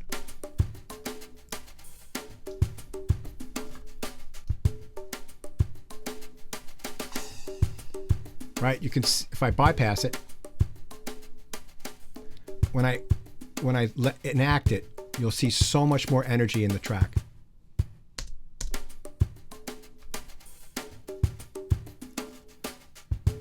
Now, remember, that's too much for this particular type of a track, right? You just want to add a little bit.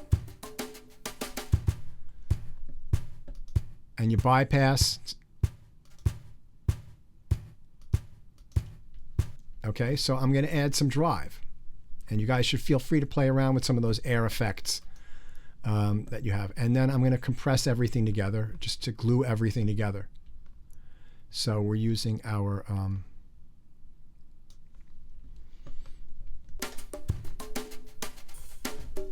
so it's compressing too much, right? You can hear it. It's pumping a little bit. So I'm going to turn the threshold back. So I'm going to keep the ratio like maybe 4:1, 2:1, 3:1, and I'm going to bring the threshold down, and I'm going to leave the release where it's set. You know, maybe I'll make the release a little bit longer, but I'm going to bring it down.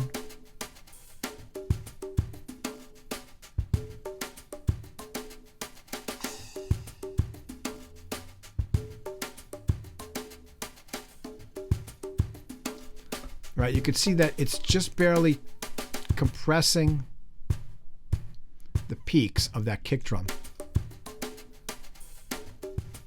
I mean, I can really squash it.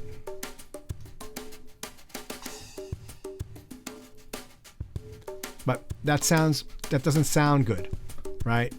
So bring the ratio back down to maybe 3 or 4 or even 2 to 1.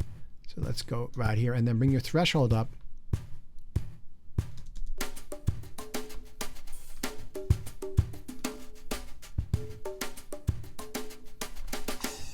And then bring your makeup gain. It's a little softer.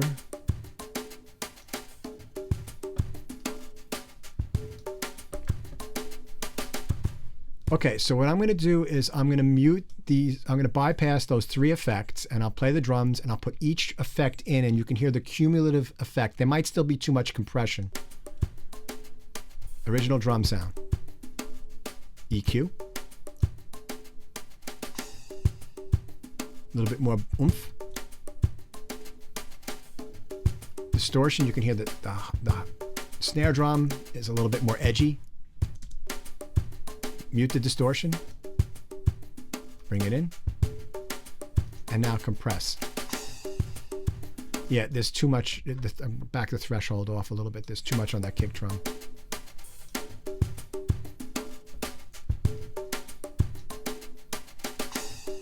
Right, you have to realize that the style of music here, you want the compression just to bring the peaks in. It's not, if I was doing a different style of music, I might want more of that compressed sound. But this is a particular style of music. So, great. So now let's listen to our bass with the drums.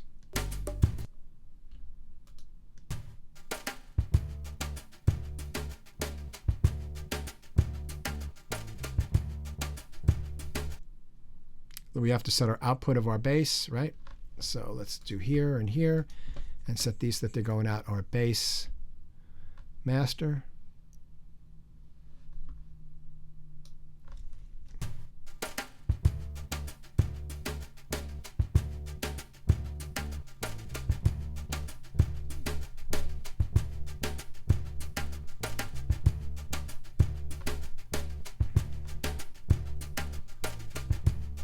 So Avid has a plugin called Sans Amp, right? It should be in your.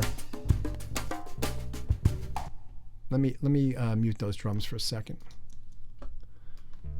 And this is like a guitar pedal. I want to add some fullness, so I can use this is a distortion.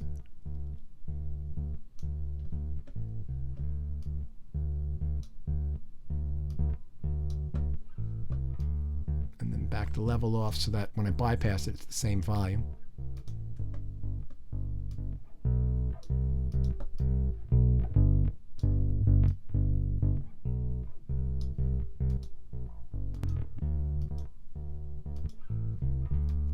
Right, so distortion is tasteful amounts of distortion. I never teach this, but I'm just seem to want to go there today. Like, I'm just showing you how to use other effects a little bit. Tasteful, tiny little bits of distortion on these kinds of instruments can add a little bit of excitement because they sound dead to me today. But you have to volume match, and since this doesn't have a meter, you just bypass it.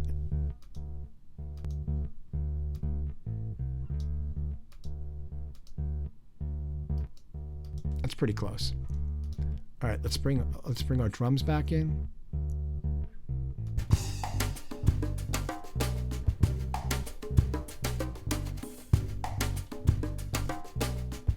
Now, the bass on this, right, I'm going to compress this. And I'm going to use our regular compressor here. Oh, wrong one. Sorry. Excuse me.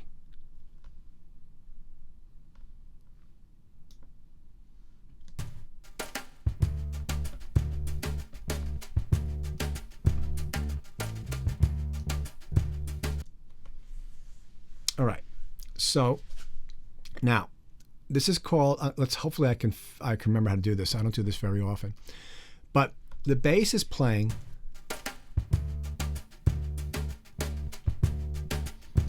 It's a good volume, but it's covering up the kick drum. Right? Now, because the kick drum is part of the drum kit, there's not a lot more I can do to bring out the kick drum without some extreme treatment like multi-band compression, which is beyond the scope of this class. What I can do is I can use the attack of the kick drum to trigger a compressor on the bass track so that when the kick drum hits, it will reduce the attack of the bass a little bit and let the kick drum punch through, and then the bass fills in afterwards. This is called side chain compression. Okay? So how does that work? Well,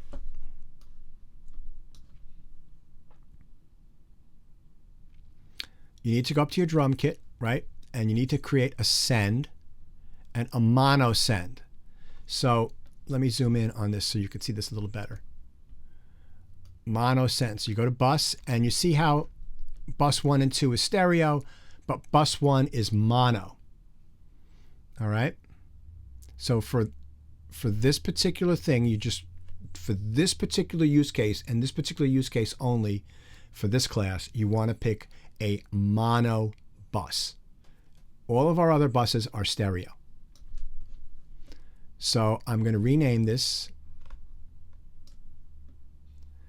drum key, all right? Because it is the key input that is going to drive the compressor that's on the bass track. So you notice right here on our compressor in the upper left-hand corner, there's the picture of a key, and it says no key input. If you click here and you go to bus, and you select drum key, and then over here in this section you see sidechain, there's a little key here. You click on that and you activate the key. And then the level of this fader, and I'm going to make this pre, just to show you, I'm going to mute the drums. If I bring this up, you see there's some activity now here, right? I can bring the threshold down. You see how that's affecting the attack? That's coming from the kick drum on the drums, right? I'm sending a copy of this audio using the send into this key on the compressor. I've got this key activated and it's side chaining. So in other words, if I were to solo this by hitting the speaker, you hear that's the drums coming through this compressor, right? And also I can just focus in on the kick drum by turning this low pass filter, right, and leaving the kick drum and getting rid of all the other stuff so that only the kick drum. So let's take our attack, make it a little smoother by making it longer.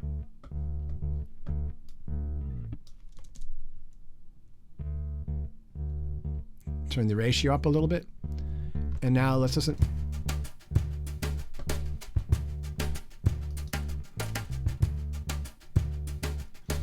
I can hear the attack of the kick drum. So what I'm going to do is I'm going to mute this send and see if you can hear the attack of the kick drum and the bass and how it is more pronounced without being louder, because what you're doing is you're turning down the volume of the attack on the kick drum with the side chain compression. And there are multiple really cool uses for side chain compression. If I can remember, I'll set something up next week where I can show you how to take a pad sound on a synth and create a really cool rhythm using side chain. That's a really fun trick. So basically, when the kick drum is being sent, a copy of that the kick drum audio is being sent into this compressor, and whenever that kick drum hits the compressor, it triggers the compressor to act, and that turns down the volume of the bass just for that attack and leaves the rest of it alone.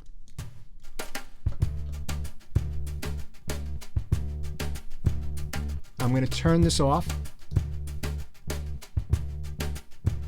The bass drum is covered. The attack of the bass drum is covered. It's very subtle, but I can exaggerate it by turning up the input.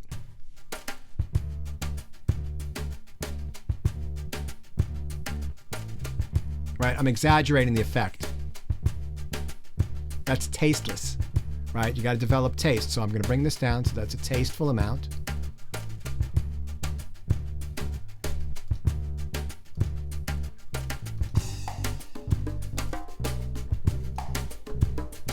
So this is already sounding much more exciting to me, the drums and the bass. And the reason why it's sounding exciting is because I've added some harmonics with that distortion, and I've done some EQ to make the drums a little bit fuller, and I've compressed the drums to give glue to all the drums, the congas and everything, to make it sound, bring up the level of some of the softer stuff and reduce the level of some of the louder stuff. I've added some crunch to the bass guitar, and I've done the side chain where I'm allowing the energy of the kick drum to come through, and the bass fills in the rest of the time. You can still hear the attack of the bass. It's not completely gone, but you're allowing space for both of those instruments, which are in the same frequency register. You're allowing space for them to breathe. It's tremendous,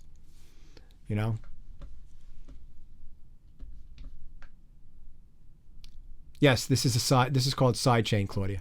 Correct. Okay.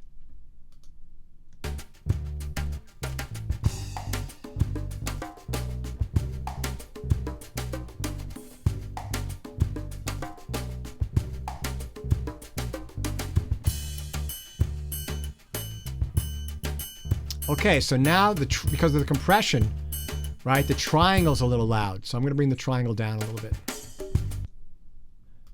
See that? How you have to...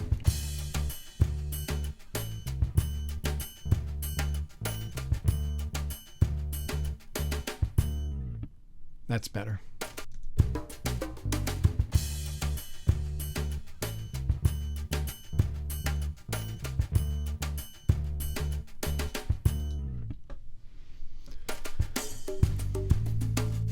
So I'm playing all these instruments except the drums are a loop, and the congas. So all the bass, the guitars, the mandolin, and all the stuff. And these audio waves are just huge. Let's get them more reasonable looking. All right, so let's listen to our rhythm guitars. So we need that, they're all set up already.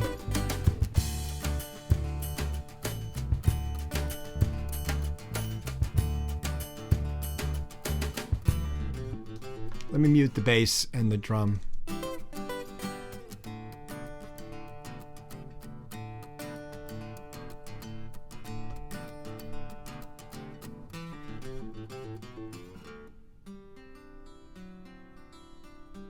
So I've got all the drums going through that medium room. That's fine. So let me listen to the bass and the guitars. That's really important.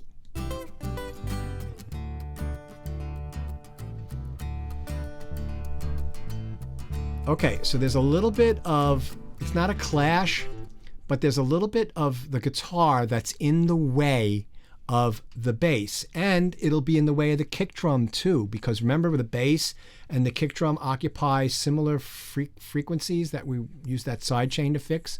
So I'm gonna put in my EQ7 band, and because it's in an ensemble, I can get rid of some of that low end without affecting what you perceive in the guitar. If this was just the acoustic guitars with just the bass, I might not do this, but there's many acoustic guitars, there's mandolin, there's drums, there's congas. I want to keep that low end clean. Excuse me one second.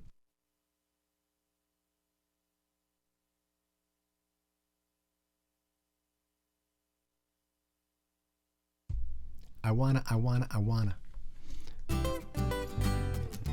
So this has a high pass filter.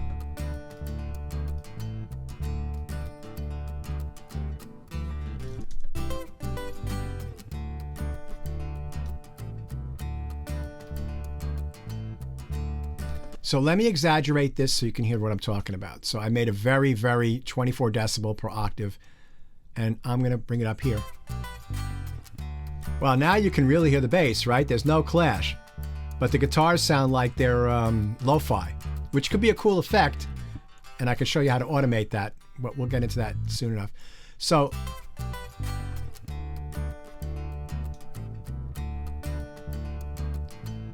you see how much low end I've taken off? I'm about 120. guitars sound good, and they fit in better with the bass. The bass is more present. Let me bypass. Not so much with this part, but with the part before.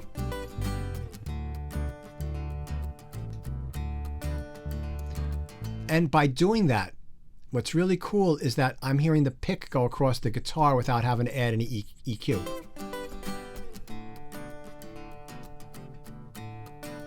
Ooh, there's like a and I get rid of here. So that's all I'm doing to that. Everything else sounds pretty good. I don't have to really affect that. That was well. Actually, all those guitars were recorded with this microphone right here. my lifelong friend. I hope to have that that microphone the rest of my life. Okay, so now what I'm going to do is add just a touch of compression to the rhythm guitar, just to glue it all together. And I think I'm going to try this BF76. We haven't used that yet. So this is a different kind of compressor, right? We went over this a little bit. And the way that this works is that you've got your different ratios over here. You've got 4, 8, 12, and 20. And then if you hold down, I think it's the Option key. Let's see. Yeah. Right, if you hold down the Shift key and click on it, all four of them go in. But we're going to leave it at 4.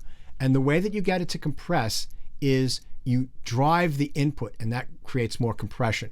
And then you'll have to turn the output down so that to volume match. So you see how it's set up right now. This is, if this was a clock, this would be like maybe 10 o'clock, and this is at 2 o'clock or 1 o'clock and 11 o'clock and 1 o'clock. That's going to be the way that those kinds of things are the way it looks. So if I bring this up to 24, you see that it's compressing. You bring this down so that they're the same, right? And then you don't hear any volume difference. Now, if I want to compress it some more, I can bring this up, and then I have to bring this down.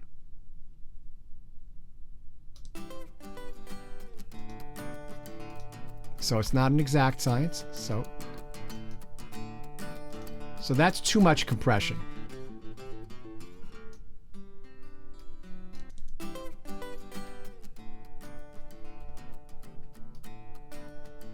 And then as far as the attack and release goes, it's counterintuitive with this one.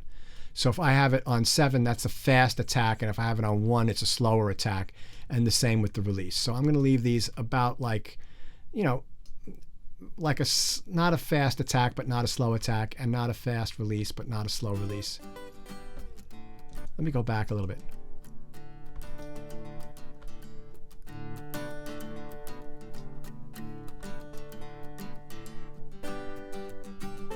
See, so now it's kicking in the louder spots.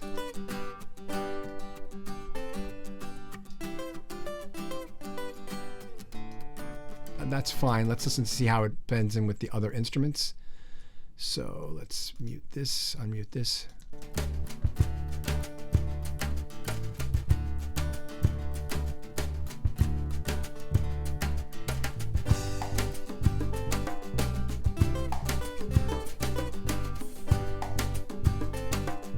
Okay, so let me see something here. So the guitar is too soft, right? So let's see. Do I have anything affected here? Yeah. So I'm going to leave everything the same. And this is something that you can do with a compressor, is you can use it for some makeup gain if you'd like. So what I'm going to do here is play this, and I'll just turn the output up just a little bit here. See, just a little bit.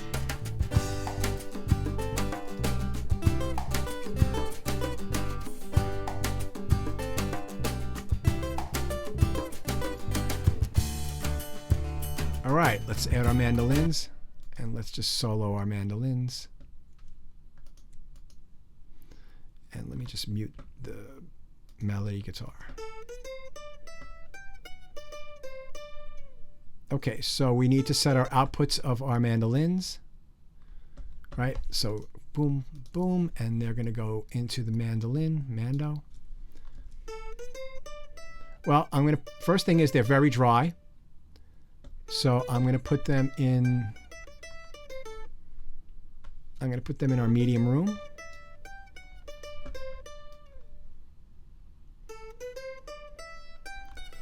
Like, that's too much reverb. All right?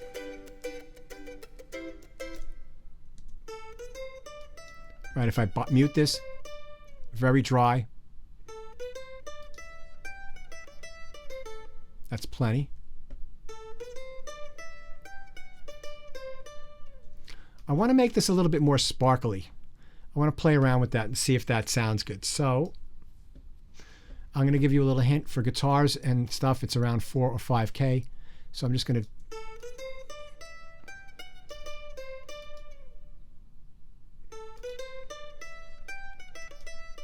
just adds a little sparkle. And also with this, I'm going to get rid of a lot of low end because you know, there might be some rumble from the room. I don't need don't need anything down there.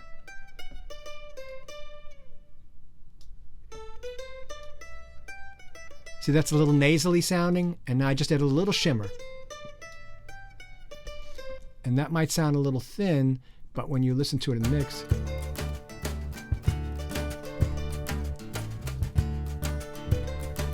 so these mandolins are a little bit soft, so I'm going to bring up the clip gain on these a little bit.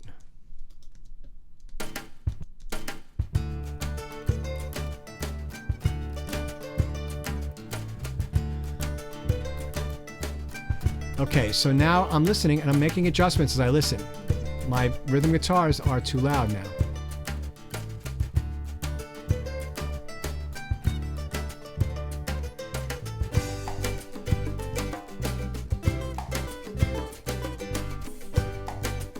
So I'm okay. I'm just a little bit above -6. That's okay. So I'm also going to put a little bit of compression on those mandolins. You know, I want to try, let me try some of this harmonic stuff on the, let's try that distortion, air distortion on the, just, this might be stupid, but I'm going to try it.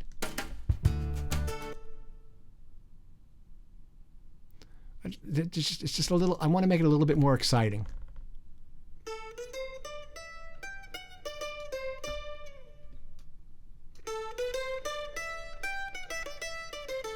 Bring down the mix. Yeah, it just excites it a little bit, right? Now, if you guys are going to start doing distortion, just a little teeny bit. Don't go crazy. Unless you're doing something like a heavy metal track, then you can go a little bit more crazy. But seriously, use your taste. And so I like that better. And let's see, Mando right here.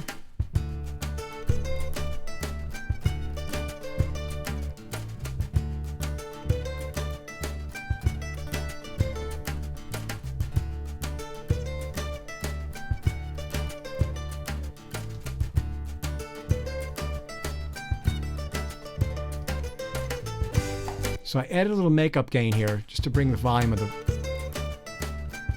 melody up a little bit.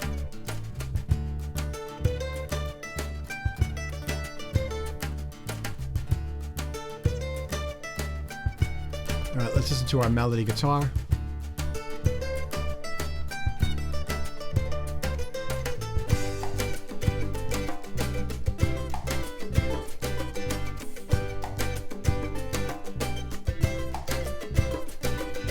Okay, so this is too loud now, right? You heard that, how it jumped out? So I'm going to bring that clip gain down.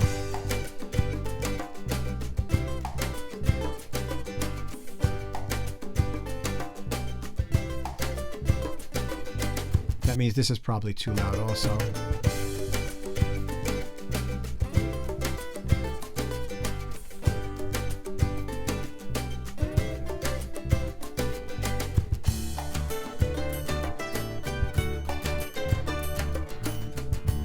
Okay, these guitars are too loud right here. So I'm going to make those both softer by quite a bit.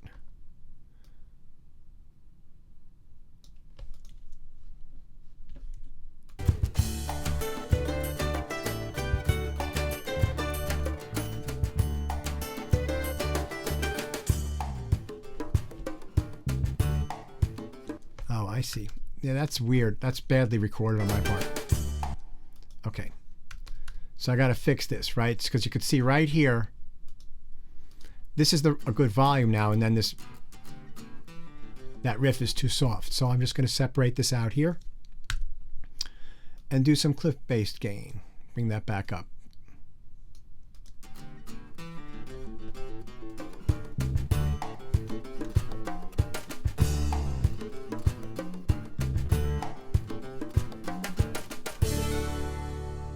Great, and I'm just going to put a little compression on the melody guitar.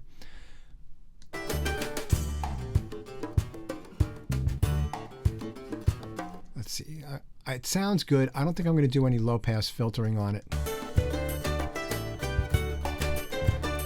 I'm just going to just put a small bit of compression on it.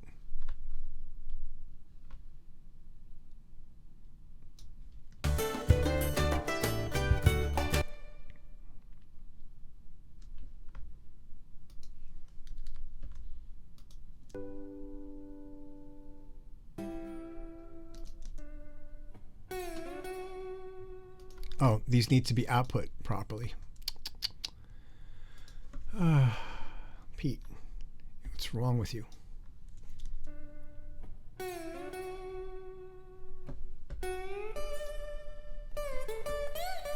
Okay, so I'm going to make that sound a little bit more compressed.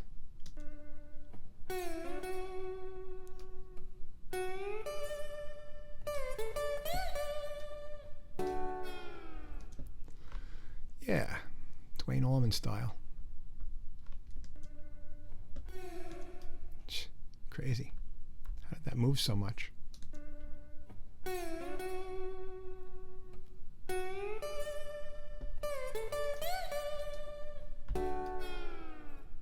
Makeup.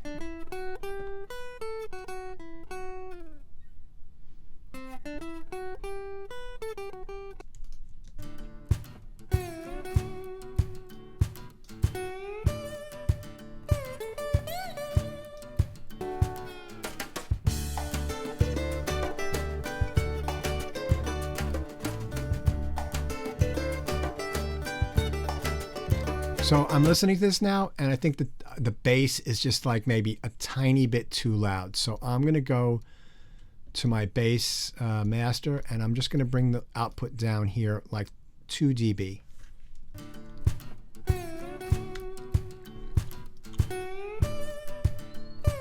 Right, so I'm constantly listening and adjusting and going back over things. Yeah, that's so much better.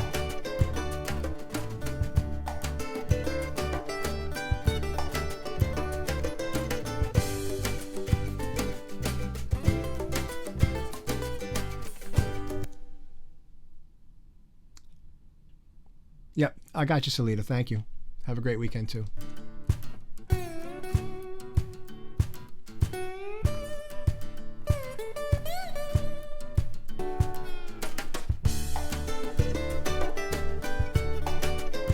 Right, so this sounds good. I don't even have anything on the master music track. That one guitar is a little bit too loud. Let's see. I think it's this right here.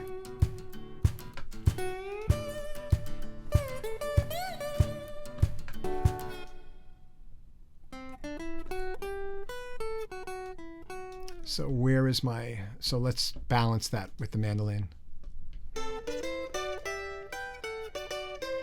Right, the mandolin is playing the melody.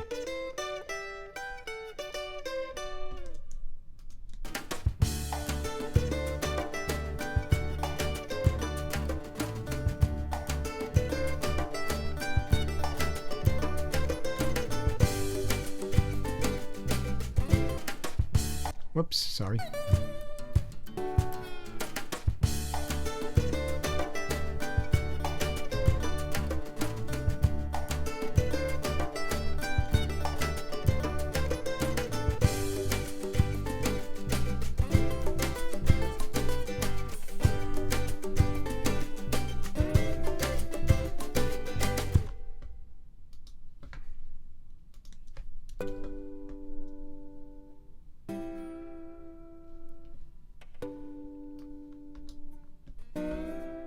Okay, so I want to do a little volume automation here, right?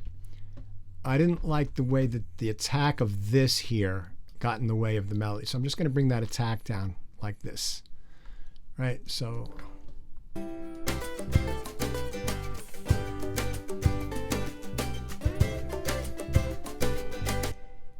more even.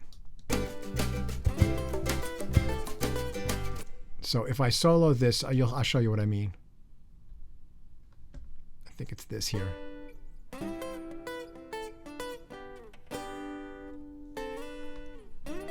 Okay, another problem is that these guys are both in the same spot, right? So what I'm going to do here is a little panning automation. So I'm going to click, make some points there, before and after, and I'm going to drag this one using my trimmer down a little bit. So maybe I'll go 20 to the right, and then I'll do the same thing on, well, I'll do the opposite on this one. So I'll use my grabber and just put a couple of dots, and then go to my trimmer and then pull this up 25.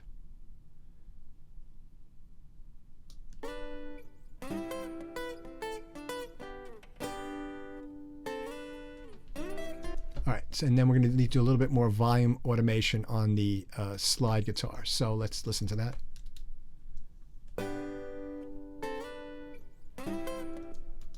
So did you hear here, right here, I'm not in time, the second slide thing. So with both of these, I want to turn the attack down so that it sort of blooms in after the acoustic guitar and doesn't conflict with the attack of the acoustic guitar. I'm going to do that to all of these. And for this one here, I want to actually make this one a little bit louder, so I'm going to do clip bass gain right here. See, like this attention to detail like this really does add up.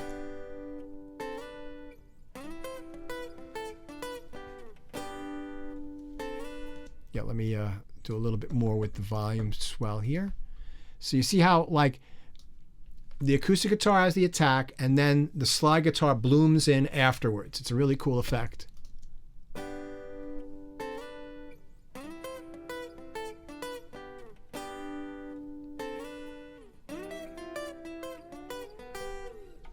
Yeah, cool.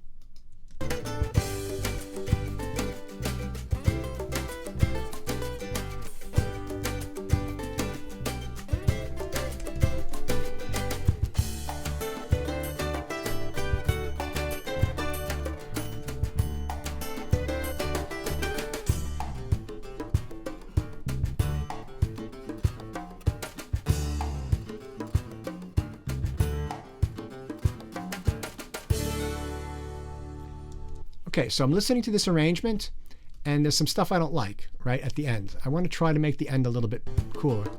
So let me play around with the drums here. So let's get that down.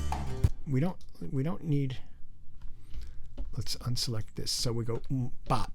We don't need this, so let's separate that out. And let's mute this, right? So we got the conga hit on the downbeat.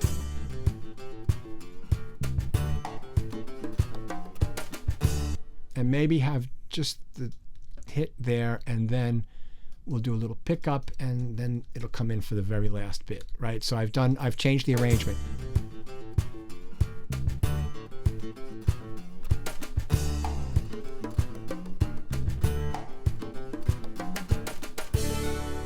Right, so that's like, there's nothing wrong with muting things that you don't need to have. You don't have to use the entire, all of the material all the way through. You can, build up dynamics like that. I kind of arranged this when I was recording it, that I built in the dynamics as I was playing. But there is this whole school where, you just play everything in all the way from the beginning to the end, and then you mute the stuff that you don't like in certain spots, and then have it come in different spots, and you create arrangement that way. That's certainly a valid way to record. But when I recorded this and made the arrangement at the same spot. But at the end there, I thought that having the congas played, as I'm listening now, it occurred to me, mute them for the first 2 times through and then have them come in for the last 2 times through, and it'll build up.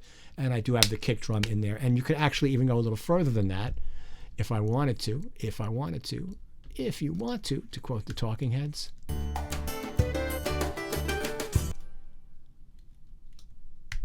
Right, and mute that bass drum after the downbeat.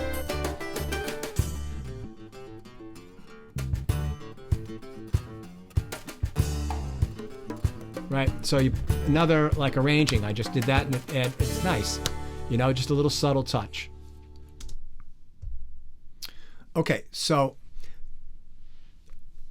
I hope that this has been enlightening. I don't expect you to be able to effectuate all of these techniques, but try to do a little bit of them. You know, try the harmonic, crunchy stuff on one of your tracks. Which one would benefit from it? Just try to add just a little bit of it, you know, when you're mixing. Try the, you know, the high pass filter. I'm a big fan of that on some of the instruments like acoustic guitars. Big fan of that on acoustic guitars. Try the side chain. You know, if what I've said here, I'll go over it again next week. I'll try to remember to put in some, to make a session where I can show you some other ways to use sidechain. But, you know, just watch that section of the video again if you don't get it, and you should. Try it on with the bass and the kick drum on some of those tracks and see if you can make a little bit of room. Just remember, don't overdo it. Just tastefully a little bit. Some of the EQ curves I'm seeing from you guys are like, I look at things like the EQ curves that you guys are doing, and they look they look sort of like this.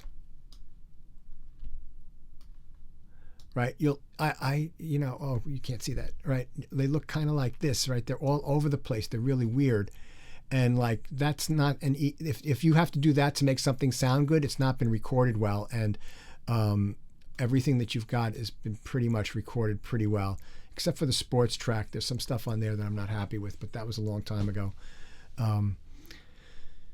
Now let me just show Michael this thing about volume. So let's do this with the acoustic guitar, right? And I'll put in my EQ7 band. Well, actually, no. Let's do this. Let's look at this. And let's not solo that. Let's get everything.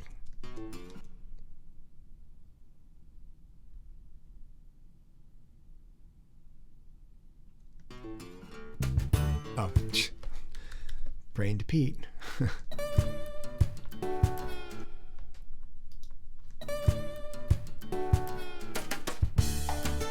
So, right, this all peaks at about -7. If the soft stuff was down like this quiet,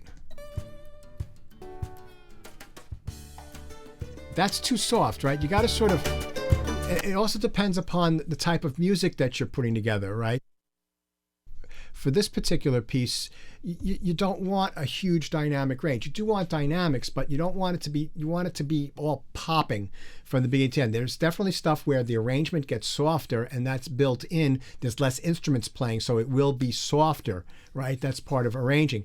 But, you know, unless you're doing like audiophile classical music, right? And in which case you want stuff that's incredibly soft and incredibly loud. You know, there's all the tracks I gave you except for the chamber music piece. You know, you should make it that the soft stuff is not so soft and the loud stuff is not so loud, right? So you're sort of compressing the dynamics a little bit. You can do a lot of that with volume automation and clip-based gain. Yeah, you don't want things to be like the softest stuff to be at like -32, because then when somebody's listening to it, they'll be straining to hear that, and then the loud stuff comes in and they have to back off a little bit. So, you know, with classical music, it's a little bit different because people are allegedly just sitting there listening to everything and really paying attention, and that dynamics really helps them. But for this type of a piece, the dynamics are occurring mostly when there's less instruments playing. It gets softer because there's less volume from less instruments rather than me playing them softer. And that's sort of a feature of this kind of music. So is that clear? Does that help you? Right? Not too soft with this kind of music. Classical music, different story.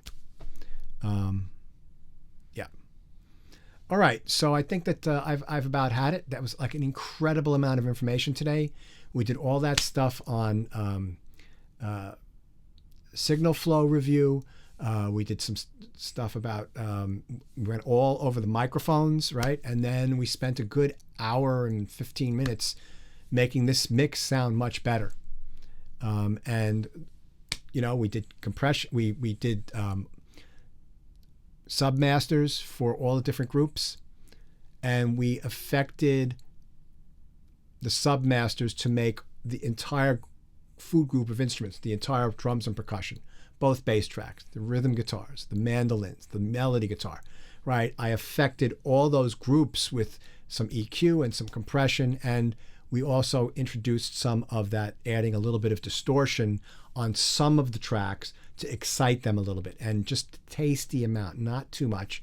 And then the last thing, the other thing we did was side chaining the bass with the kick drum, which is very helpful for this track, since I can't separate the kick drum is with the rest of the drums. I can't separate it out to work on the tone of it without affecting the rest of the drum kit. All right, so I'm exhausted from doing that, but I enjoyed it. Hopefully you guys enjoyed it, and I kept you entertained and imparted a little bit of knowledge that will make your mixes better. So for next week, right, pick another track from those stems and do a mix over the next week. All right, so there's, you know, pick the track that you did not mix and mix it for next week. All right, get as far as you can. If you're not finished, that's fine. Just get it done as much as you can, and we'll take it from there. So what do I mean by that? Let's go to the videotape.